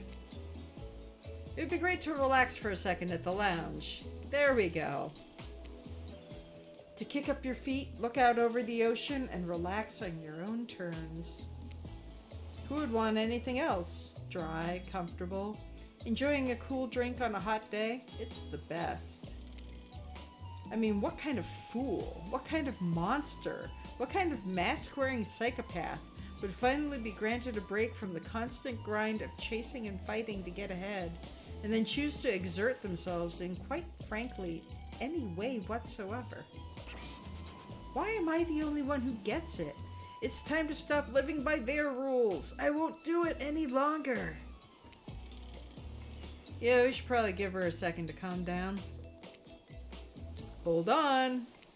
For just one moment. This is Dwight and Claudette, our activities coordinators. They're also the cooks, waiters, bartenders, janitors, and every other job. They're the only help remaining on the island. This place we call Murderer's Island. Cue dramatic musical flourish. None of the others survived. Survived the interview process, I mean. Hence why we shall heretofore refer to them as survivors with a capital S. These two have worked here a long time, so very long. I don't actually know how long it's been. Sorry. Anyways, I should probably let Dwight and Claudette do their mandated jobs. They sure look happy, but they're vibrating with a nervous energy that is starting to give me the creeps. We will now escort the group to the venue of your choosing.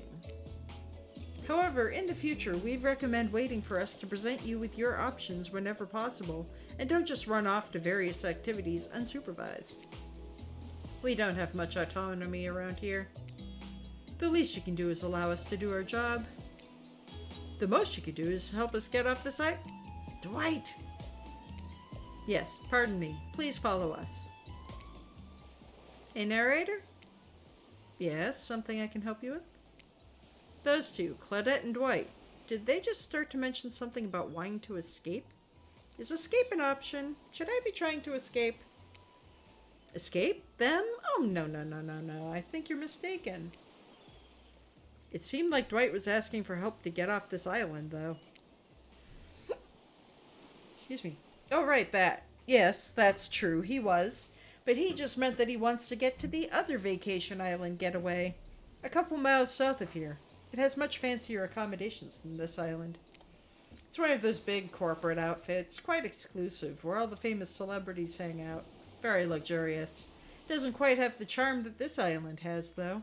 Trust me, you wouldn't want to go there. With all that money comes a lot of restrictions. This is where you belong. Now off you go. It's time for an activity. On this island, your decisions matter, mostly, when I agree with them. Not like that other island. So what'll it be? Lounge. Finally, freedom from the preposterous premise that the four of us would be engaged in some sort of thrilling 2-on-2 volleyball match. Spirit looks at you from beneath her gigantic sun hat. She takes a conspiratorial tone. I don't know whose idea volleyball was in the first place, but I hate them. I tried to feign a sprained ankle, but everyone already knows that I technically float above the ground, so nobody believed I was even putting any pressure on my joints in the first place. Then I tried to annoy everyone by not giving a crap, and when that didn't work, I tried whining, and when that didn't work, I threatened to kill every single person on this island. But it turns out I'm not the first to toss those kinds of threats around on this island. So, thanks, I guess, for getting it called off. I just stand here and look at that pose forever.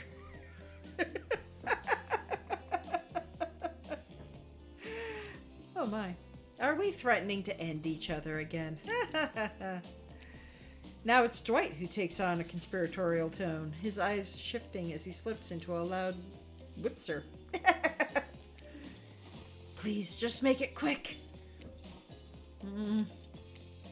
Is what you'll be saying when we get behind the bar to make you the drink of your dreams. Ah! Ah! Hilarious, right? Right, Dwight? Yeah, right. So what'll you be having? Let's see. Sangria. Something fruity but refreshing. Hold the coconut rum. A sangria, maybe? Never hold the coconut rum. My pleasure.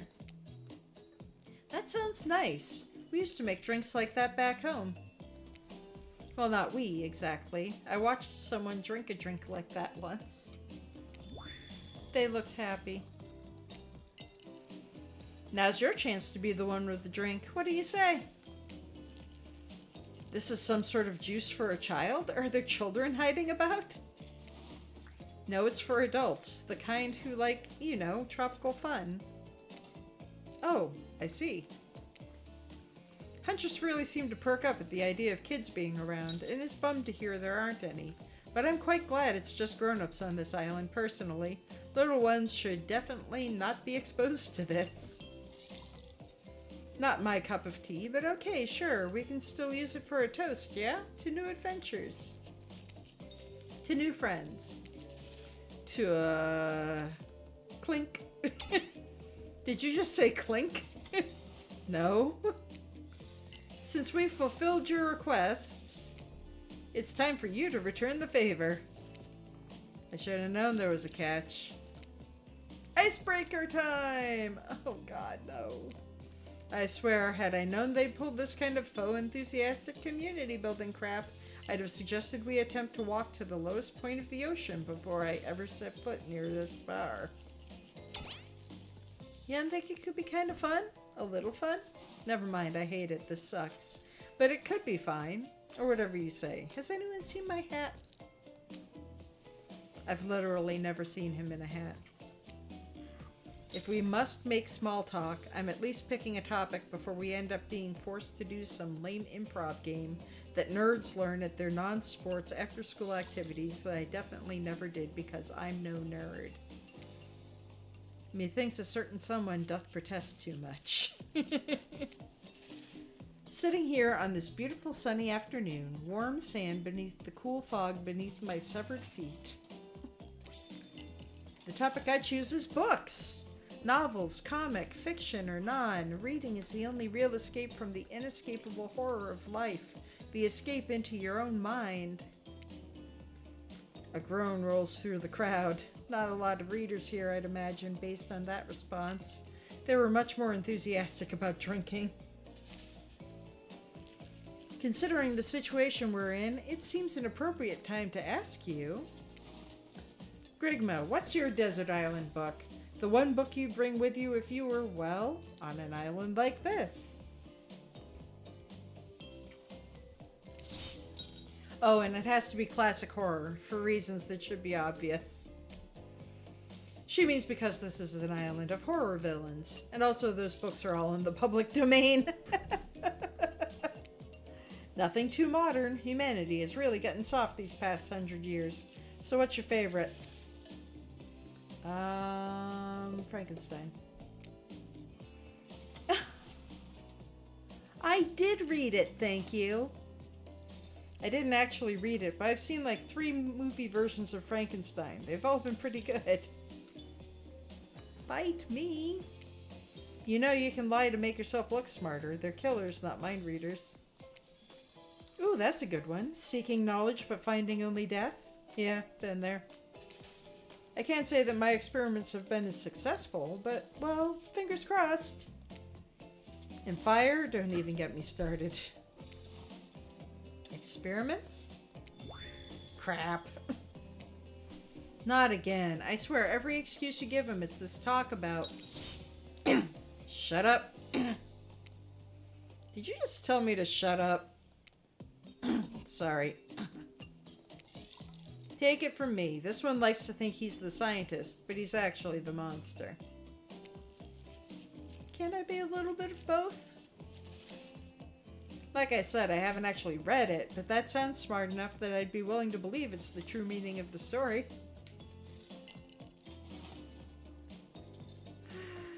Come on.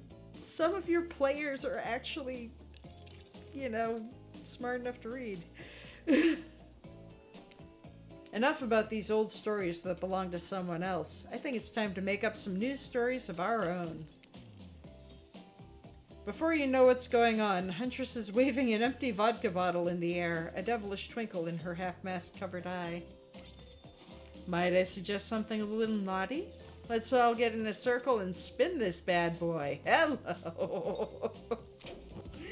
Great idea! Trickster's back. Trickster? Isn't it a bit late to introduce a new character?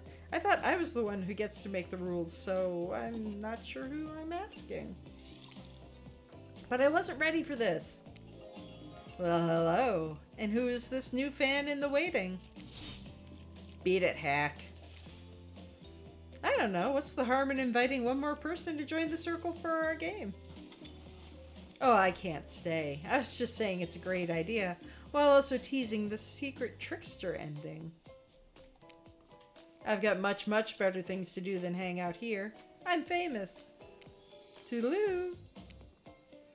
The rules are simple. First you spin, then you swap, then you swap. Spit, that is.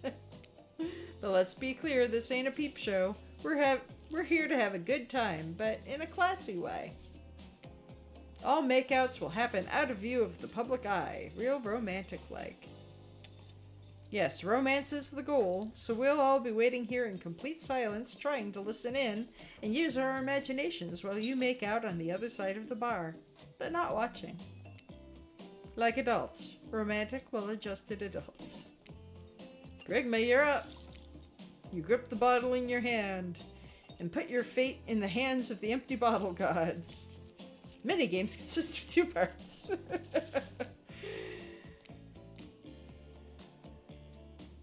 This here upcoming minigame is a special minigame, perfect for the less coordinated, because there is no winning or losing. Well, not technically. Wherever the pointer stops, that's your result. I suppose if it doesn't stop where you want it to, that's a bit like losing, but no one has to know if you don't tell them. Okay, ready to play? Ready. Away we go. Spin the bottle and see who you're gonna smooch. Wraith! You got Wraith. You two are meant to be. Psych. You actually have to spin multiple times to get your real result. First to get to 3 times is your true match. That's how we play hardcore spin the bottle on this here island. Now get your spin on. Huntress.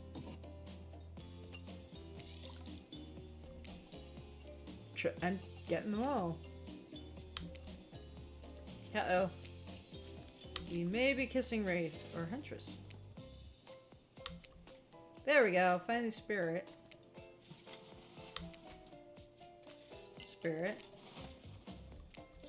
Spirit! Woo! Spirit is your true match. Ooh. Just this morning, you were waking up on a strange beach, surrounded by strangers with murderous intent.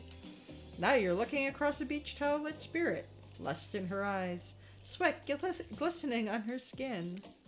Your heart races. You can feel your pulse pounding in your ears. Spirit takes you by the hand, and you sit face to face at a private section of the bar. She begins to reach for you, putting her hands on your shoulders. You're sweating, but not in the sexy way she is. You're sweating in the gross way you'd sweat at the interview for a job you're not even remotely qualified for. You don't know what to do. If you try and lock lips in this state, you might gross her out so completely that she'll never be able to look at you romantically again. Spirit, we... I have some bad news for you. I have something in my teeth, don't I? I think it might be seaweed. I have no idea how long I was in that ocean. No.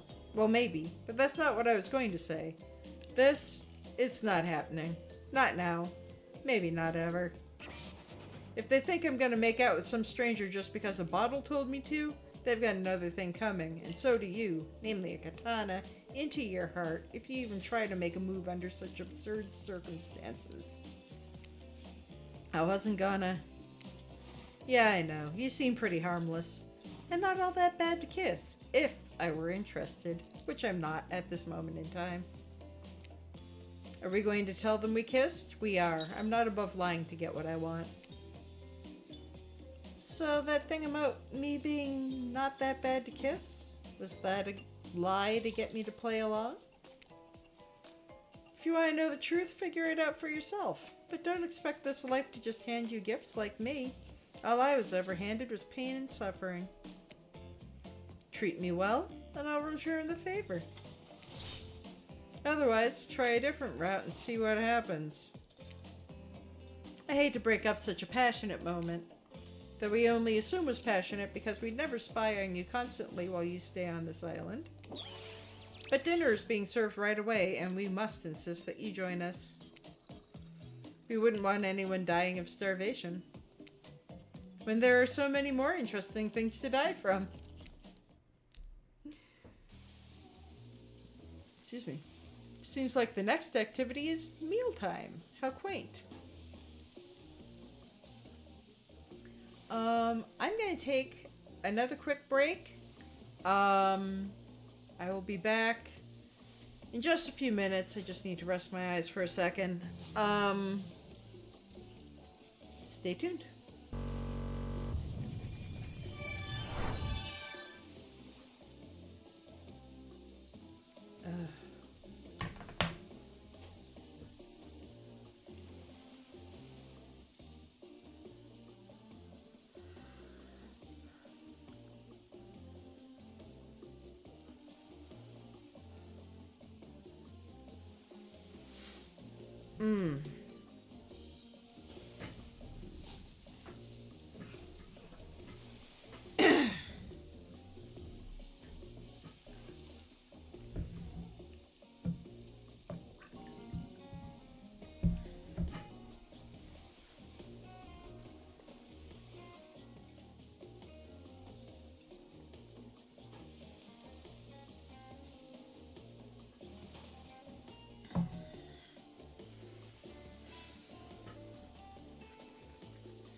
Alright.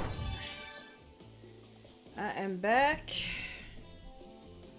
Thank you for sticking around. Seems like the next activity is mealtime. How quaint. You're expecting what? Capture the flag? Do you know how complicated it is to run a game like that? Much more so than sitting and talking. You arrive at the cookout area to find an assortment. Wow, why can't I talk tonight? Oh my god. To find an assortment of picnic tables scattered around. What were you expecting? Some kind of grand hall with a huge banquet table?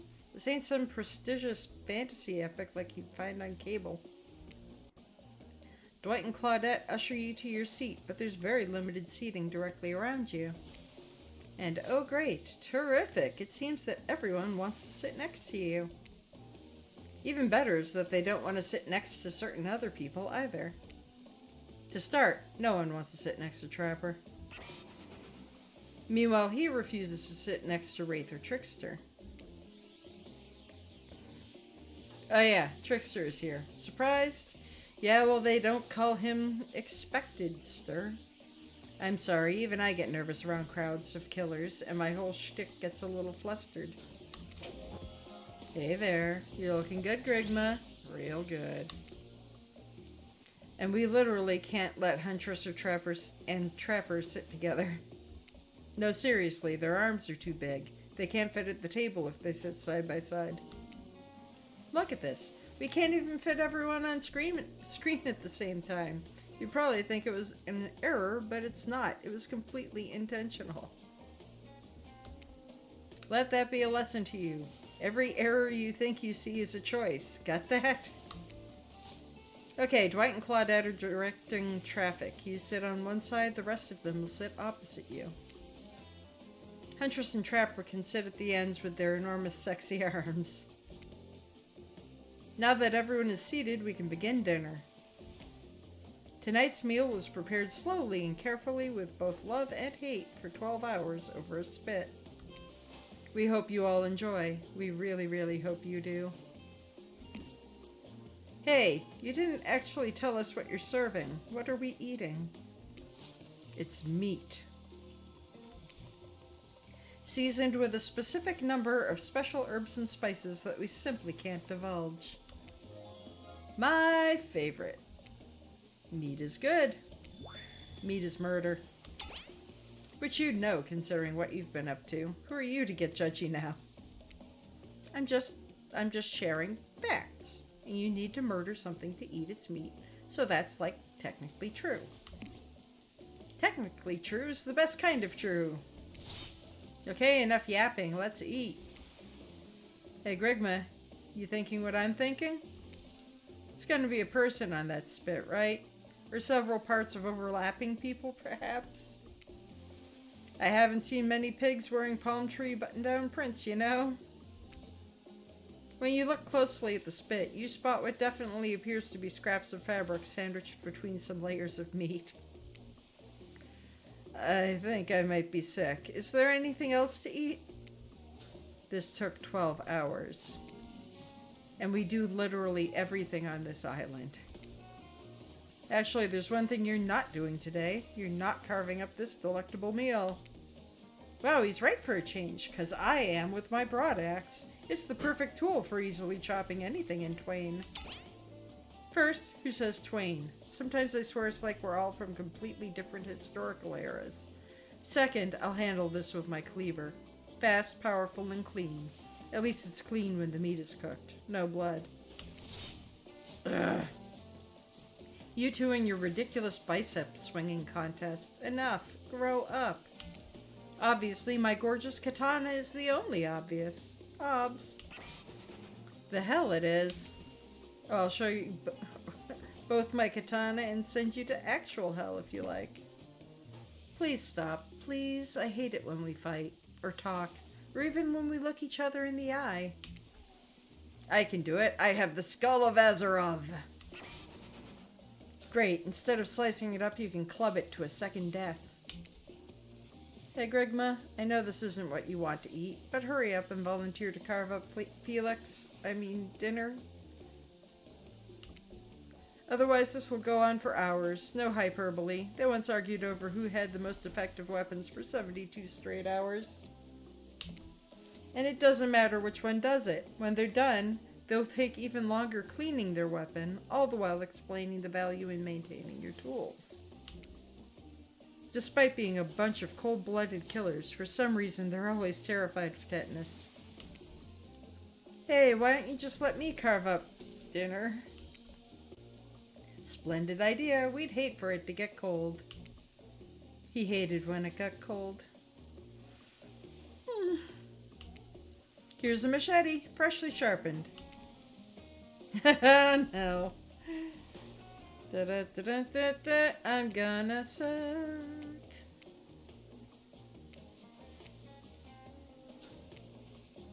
Alright, let's bring on the suck. Ready. There we go. Slice. Oops. Missed completely. There we go. Perfect. Hope it averages it. Nope. Nope.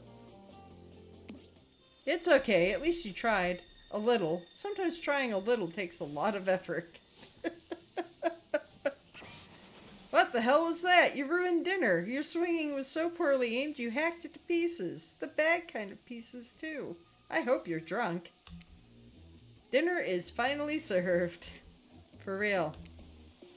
The sounds, especially coming from the masked killers while they eat, which involves lifting up their masks and shoving food up behind them, are nasty. Spirit, meanwhile, doesn't even eat. She's the only one who seems to really be embracing being dead. They're all dead, right? This is obviously hell. I mean... Come on, we're still trying to be mysterious here. You think mystery comes easy? Claudette and Dwight aren't the only ones who've been working their asses off to make this night perfect. Well, at least they're lifting their masks. This is only 99% as disgusting as it could be if they just tried to mash stuff through there. Spirit, why aren't you hungry? The two best things about being dead is not having to eat. It's only one thing. Think about it, Grigma. Number 2 is no number 2. One less thing to think about in the afterlife. Even if I wanted to eat, I have no idea what would actually follow.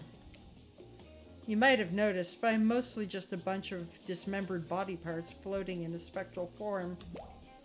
Do you see how deep this cut on my abdomen is? I don't think my digestive tract connects anymore.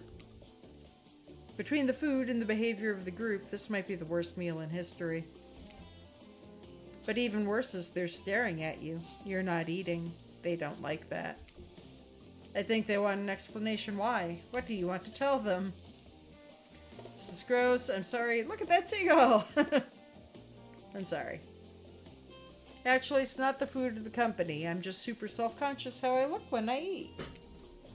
I was just pretending to be grossed out by dinner so I'd have an excuse not to chew in front of everyone. Sorry if that made things awkward. I'm actually extremely hungry. Yeah, watching people eat is gross, but try to relax and not worry what everyone thinks. It's so important to always remember people are watching you, judging you, definitely not ignoring you, right, guys? Is anyone listening to me?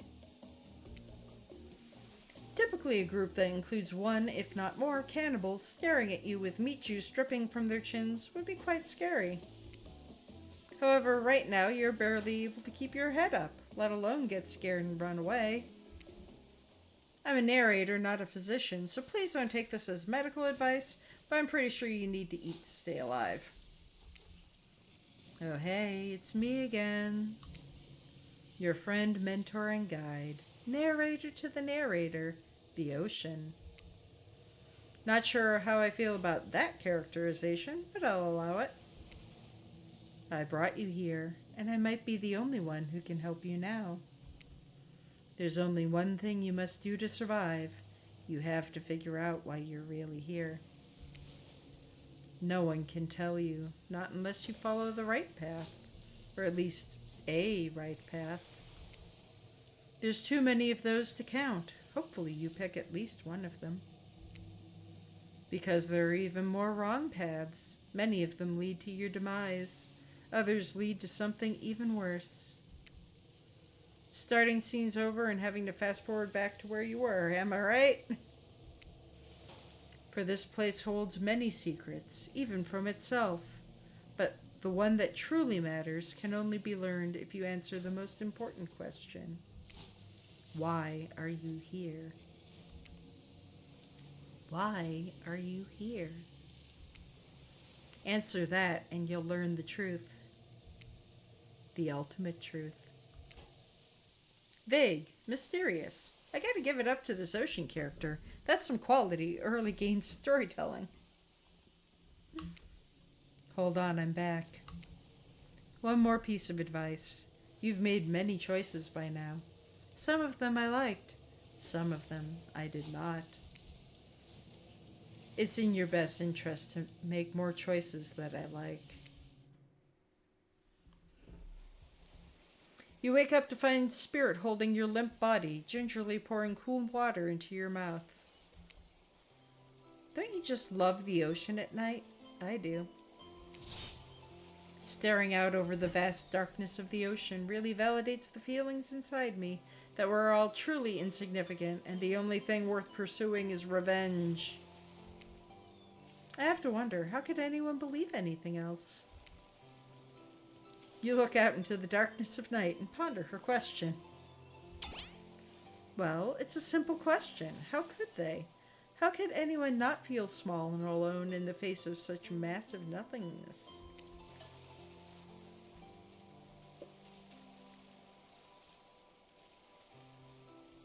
You've always been alone, or you found someone special?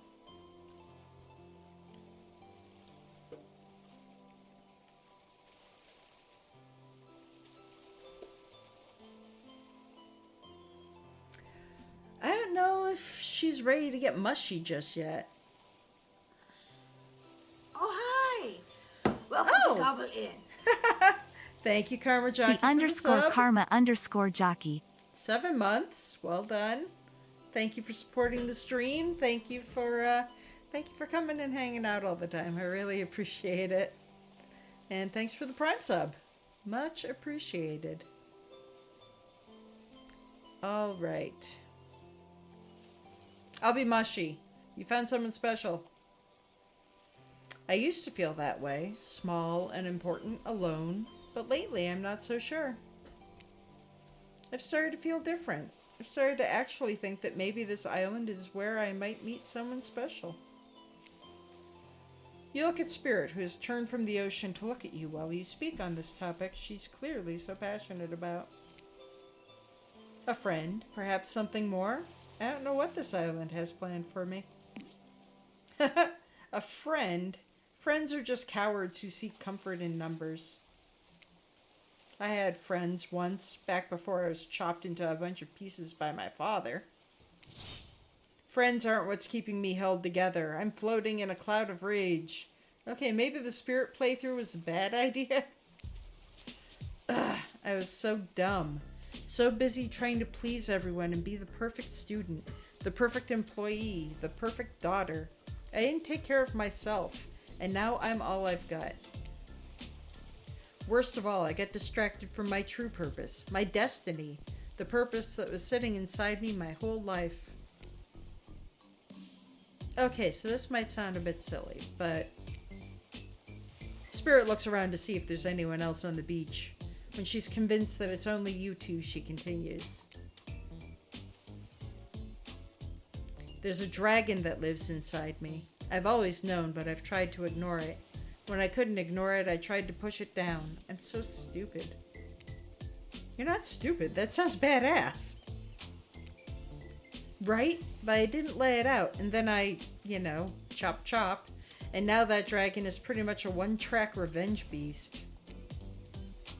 But enough about me. What's inside of you, stranger?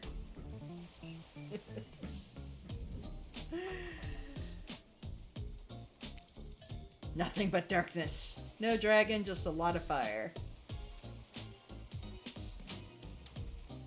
I'll go with column B. No dragon, just fire. A raging inferno, in fact. begging to burn this whole place down if I let it out. Maybe I am the dragon. I'm sorry, but you're no dragon. And breathing fire, that's some hobbit-type nonsense. I'm a descendant of proud samurai. Our dragons are on a whole other level. Looks like there is only room for one dragon inside Spirit after all. Just as things are really heating up, you hear a flurry of footsteps behind you, and you quickly spin around, ready to fend off whatever new danger has popped up on this strange island. Only to find that it's Dwight and Claudette sprinting across the beach, clipboards in hand, which they're waving in the air above their heads. It's very important that we stick to the itinerary and attend each event as scheduled. Playing sick for cute flirt points was not part of this evening's activities. That's strictly slide in for after campfire story time. At this rate, we'll be late. Playing sick? No, I was. No time for excuses. Well, there is, but that's scheduled for after what comes after the flirting. Go, go, go, go! Once everyone is gathered at the fire pit, Dwight and Claudette quickly make an announcement. We're not going to blame anyone in particular, but someone, and we're not going to say who, so don't worry you, hasn't been sticking to the schedule. That means we're behind on time for evening activities. And we'll only have time for one person to share their special spooky nighttime story. Just one story, but story time is my favorite activity. This is a narrative-heavy experience. You're telling us that only one person gets to share? How will we decide who? Oh great, we have to decide as a group? That never goes well.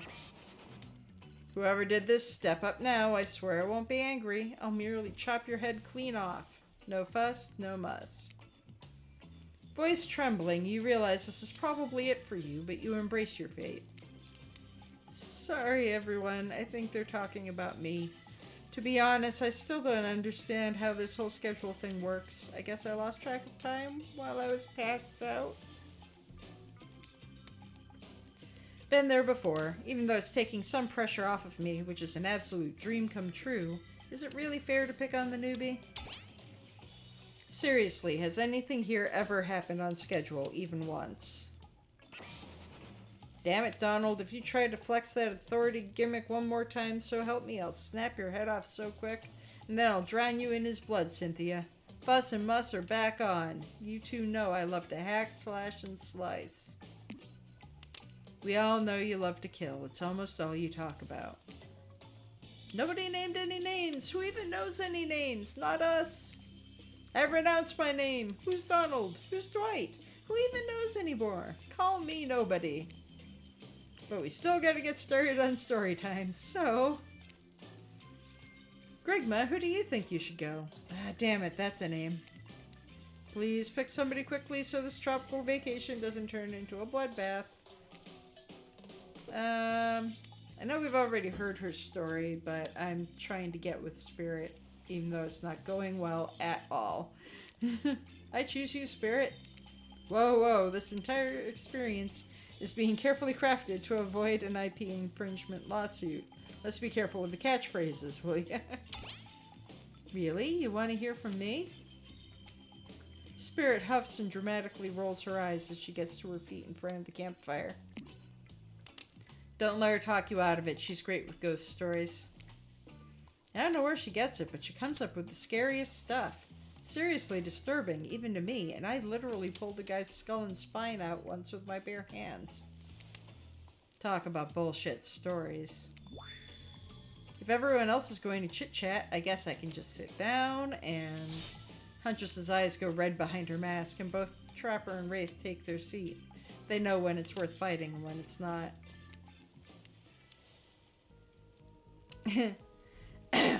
Well, I hate to break it to you, but tonight's story isn't scary.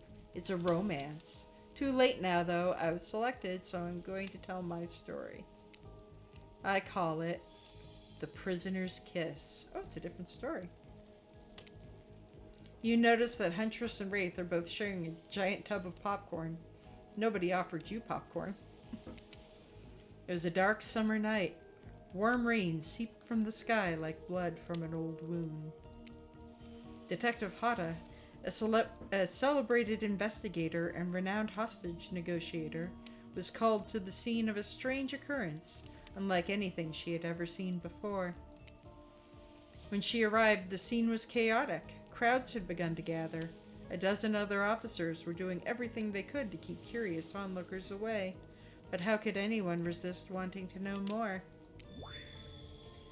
For there, in the middle of a busy market, had appeared a giant box. Strange, alien in its appearance, massive in size. No one knew how it got there. Was it delivered? Built on site? In such a busy area, how could something like this just appear? A mystery, as if it was conjured by magic. But this was no illusion. The huge box was very real, and someone was trapped inside. Spirit pauses her story to look from face to face of each audience member. She has no expression, but you feel her vibrating with energy. She's in her element. "Help me!" cried someone from inside the box. It was a man, terrified, trapped, imprisoned, his voice trembling. Excuse me. By now, it was as if every detective in the city was there, looking this strange structure up and down, inspecting it on every side. It didn't make sense. There were no doors, no windows, no fasteners or seams. It was completely solid and much too heavy to move by hand. Solid, that is, except for a single small slit, just enough to see the bloodshot eyes of the prisoner trapped inside. "I don't know what happened. I woke up and here I was. I'm so scared. Please help me," cried the man as if pleading for his life. No stranger to tense situations, Detective Hada comforted the man. She used her training to calm him and buy time for the other investigators. However, time did not bring clarity, only anxiety, as the night dragged on with no progress opening the box. And as the night grew longer, the seeping rain puddling on the ground, the man inside grew more desperate, more sad and lonely, more pathetic and in need of help. But Detective Hada was no help at all. Powerless to save him, guilt began to weigh on her, like it never had before. "Don't let me die in here," the man begged. "Don't let me die alone." "Stay calm," instructed Detective Hada. "You're not alone. I'm here. Hell, half the town is here. We're all in this together, and we won't let this be the end of your story." Looking through that narrowest of passageways, Detective Hada watched her own reflection in the tear-filled eyes of this strange, sad prisoner. Together, they both wept in silence at the hopelessness of the moment. "Promise?" asked the man. "Promise that I'm not alone?" "Yes," she promised. "I do." A simple pledge. She felt an instant connection like she had never felt before. Not to her family, not to her friends, not to any of the other hostages she had worked so hard to free before.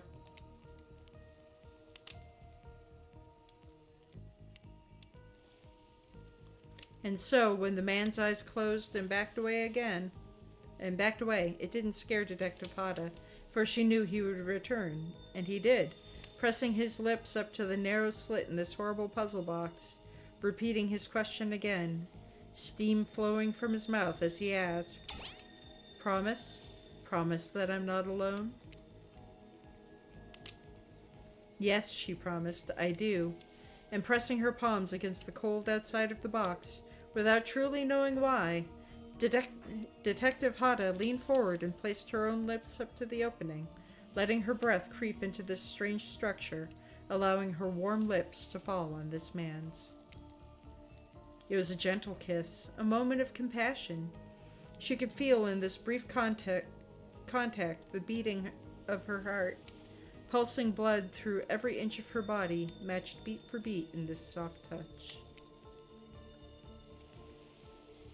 "Thank you," said the man, no trace of fear remaining in his voice, and he backed away into the darkness, disappearing in a single moment of eerie calmness.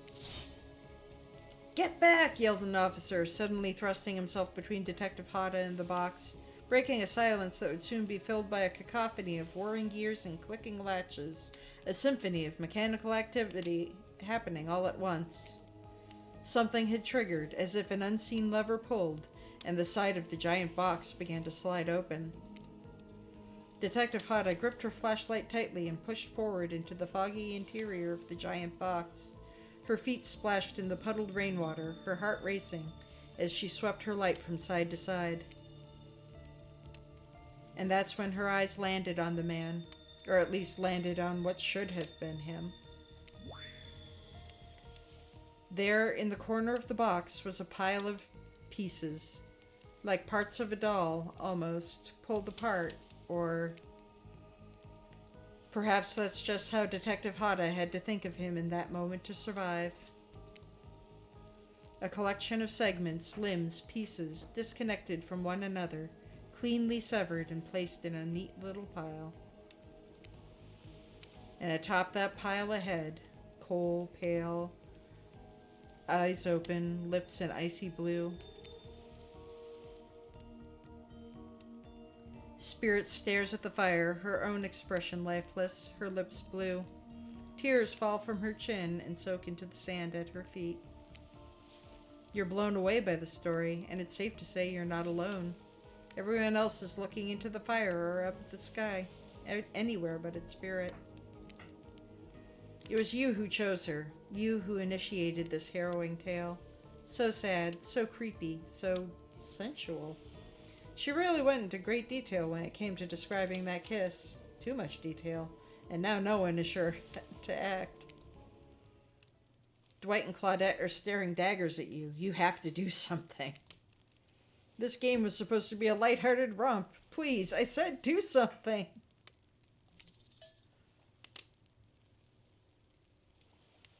Oh, God.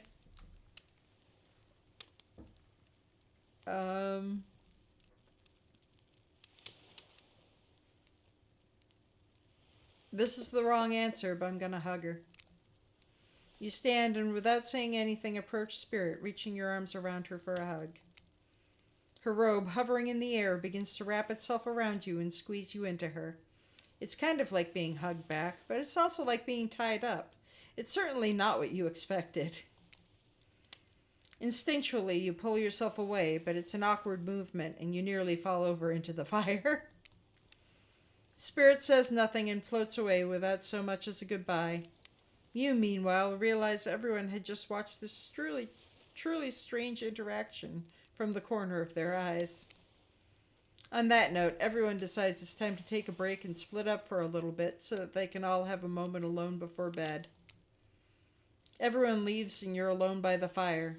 The only thing you hear is the ocean slowly lapping against the shore. This is nice. A true moment of peace and tranquility that lasts for all of 7 seconds because Trickster shows up and he's blaring his latest song. Hey baby, you look lonely. Mind if I join you? He doesn't wait for an answer. I know you've been hearing from these guppies all day, but I want you to hear something from a big fish like me. Something special those in charge of this island don't want you to hear. I am the ultimate catch on this island, the only lobster in an ocean of sardines. No one can give you what I can. You just have to find me. Come find me, baby. Trickster leaves. You're a bit confused about what to make of his cryptic clues, but you aren't going to get any time to yourself to think about them just yet. Spirit approaches you. You know, I was watching you while I told my story. I could tell it was having an effect on you. This fog that follows me around, I could feel you breathing heavily, taking me in. You and I are both absolutely flabbergasted at that piece of information. Legit, you learn something new every day, even when you're a god. I mean, a narrator. You're doing it again right now. You need to calm down. You should come to the hot tub with me. Dipping in hot tubs with the Spirit. You've come a long way in a single day. I'm not saying you shouldn't follow her, an offer like that.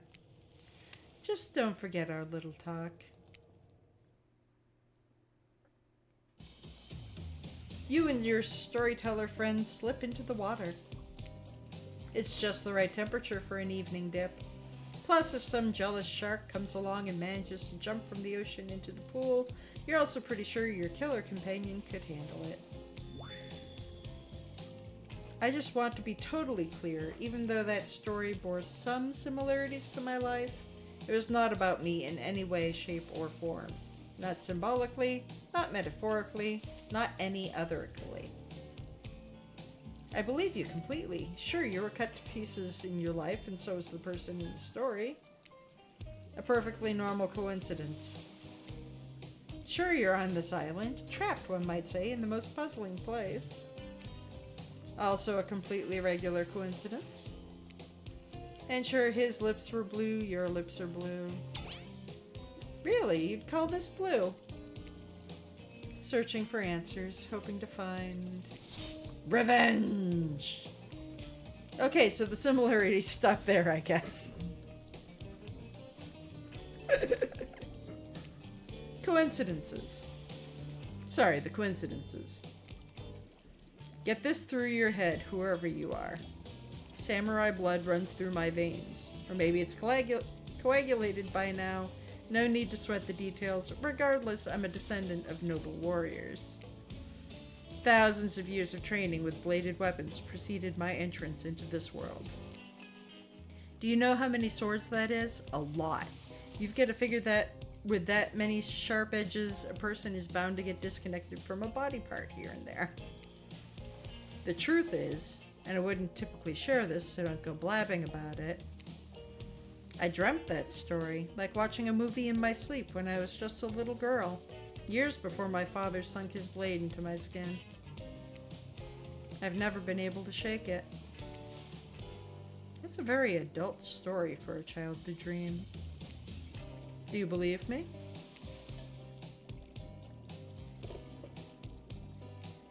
Yes.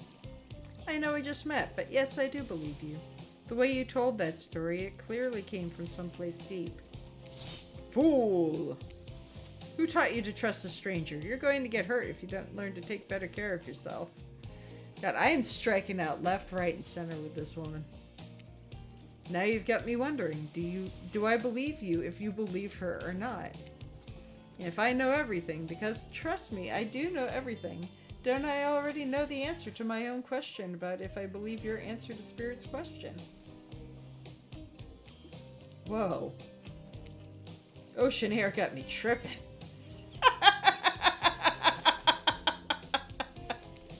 Sorry, I didn't mean to distract us both. What's important is that a certain corpsey cutie floating in a cloud of magical mist might still be waiting for you to say the right thing and free her from her puzzle box.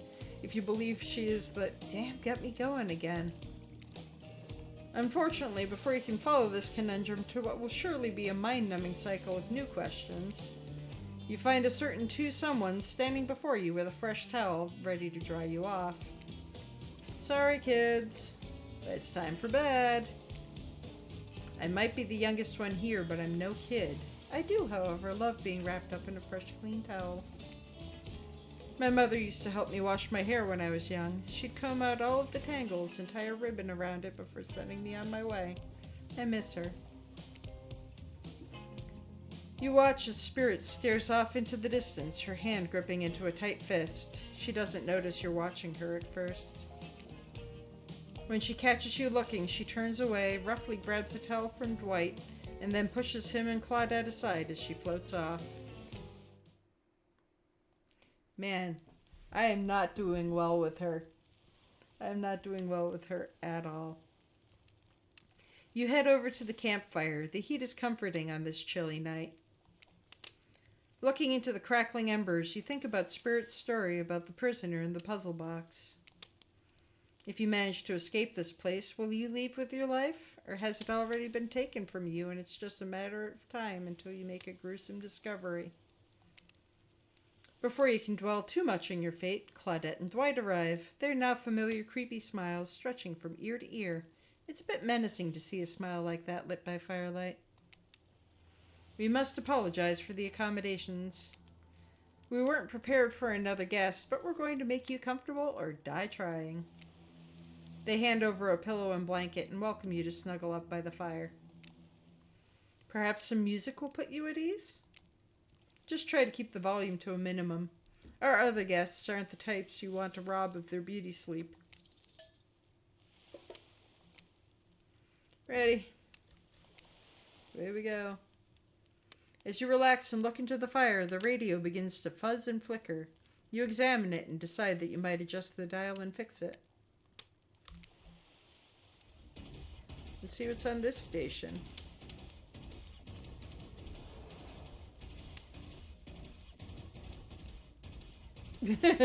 Not exactly the kind of music I would try to doze off to, but it's got a good beat.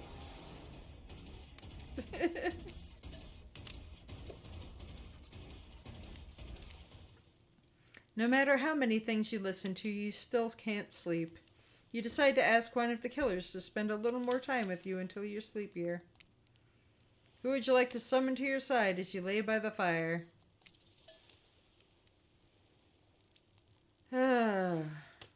We want to try again with Spirit? Let's get as many Spirit points as we can. Spirit, are you around? I was wondering if I could get a little company. Spirit tells you her secret for falling asleep when she's feeling restless. I like to listen to flute music, dab on some essential oils, and steam my pores. Really? What? Even the dead like to relax. I don't really have any of those things around. Spirit reaches out and presents you with a unique item. It's a small comb carved from bamboo. I guess you could hold on to this. It was a gift from my mother. I will want it back, though. And if you lose it, well, you'll get your revenge on me. If it's the last thing I do. You finally start to feel sleepy, except maybe this isn't really a sleepy feeling. Maybe you're paralyzed. You try to keep your eyes open, but you can't. Darkness overtakes you. The dark voice from earlier speaks to you again. It shouldn't still be as spooky. By now you've had a whole day of strange voices in your head, but this one is still undeniably odd. The human body is made up of 60% water. Did you know that? Of course you did. Everyone knows that, even amnesiac video game protagonists. Well, guess what? Drink as much as you'd like, you'll never get to 100%. You hear me? Don't think I don't see what you're up to. You awake suddenly to see someone looming over you. Huntress is rifling through your pockets. Oh, you're awake. I wasn't stealing from you, merely trying to get to know you better by seeing what sort of trinkets you keep close. I saw you with the Spirit right before bedtime. Look, I'm not saying I don't trust them, but, well, yes, I am saying that. I don't trust anyone I don't already have tied up. So I was making sure they didn't do anything fishy. And I was making sure you're not a soldier. Soldiers killed my father, you know. Well, I've got you. You should really consider spending some more time with me. I'm not scary. You're not? Not at all. I'm just a lost girl on a big island. I've been watching you since you got here, you know. Not in a creepy way. Huntress pauses for a long moment. All right, in a charmingly creepy way. I've noticed how fun-loving you seem. If you spend some time with me tomorrow, maybe I'll take you to this special place I've found. It's all mine. None of the other killers have been able to find me there. It's quiet and isolated. Maybe I'll even show you how to make beef stroganoff. That all sounds very enticing. I'll let you get back to bed. It's been a long day. Shh. Huntress places a gigantic hand on your forehead, and your eyes flutter closed. Finally alone, for real this time, maybe, you drift off to sleep again. Hopefully you're not poisoned.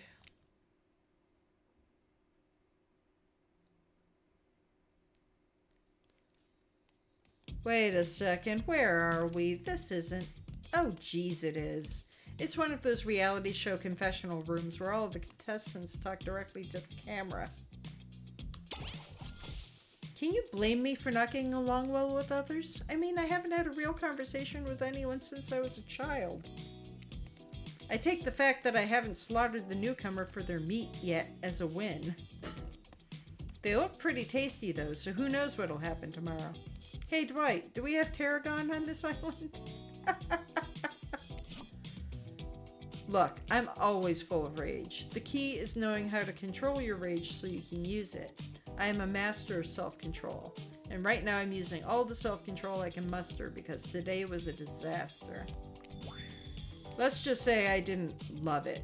Haha, that was funny. Laugh. I said laugh, damn it. Anyway, I'm planning to kill this idiot. Don't tell them, though. I want to lead them on a little more. It'll make it that much better for me when they're screaming. Yeah, today was fun. I don't want to get ahead of myself or really invest in something that might hurt me, so I don't know. Maybe we'll just see how it goes. Or maybe they'll realize I'm not the one for them. They seem pretty smart, so that's probably what'll happen. I gotta learn to go easier on myself. Who could love me if I can't love myself? I know that everyone thinks of me as a beautiful, cold-blooded monster. I can't help it. Circulation just isn't my thing. I don't choose to be cold. This cute hat and robe, okay, those are choice, sure. If someone were to come around and capture my heart, at least that beats being stabbed in it. Besides, if I'm gonna get bloody revenge on a society that has used me and thrown me away, maybe it wouldn't hurt to have a little help.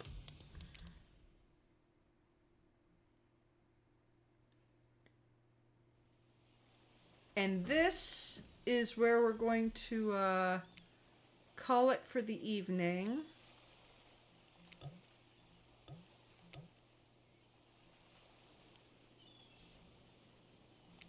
Because I have to be up ass early tomorrow, and I've got a very important doctor's appointment.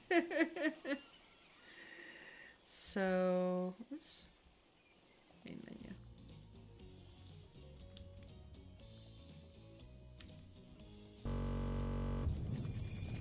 So, thank you all so much for joining me tonight. I hope you're having as much fun as I am with this. We're going to see exactly how badly I tank this spirit playthrough tomorrow. And I hope you'll join me for it. Have a wonderful evening and a happy Monday. And I will see you tomorrow. I am really loving this game. This game is so much fun. And it's interesting. There is replay value in this. I am really enjoying the second playthrough already. So yeah, have a lovely evening. Mwah. Good night.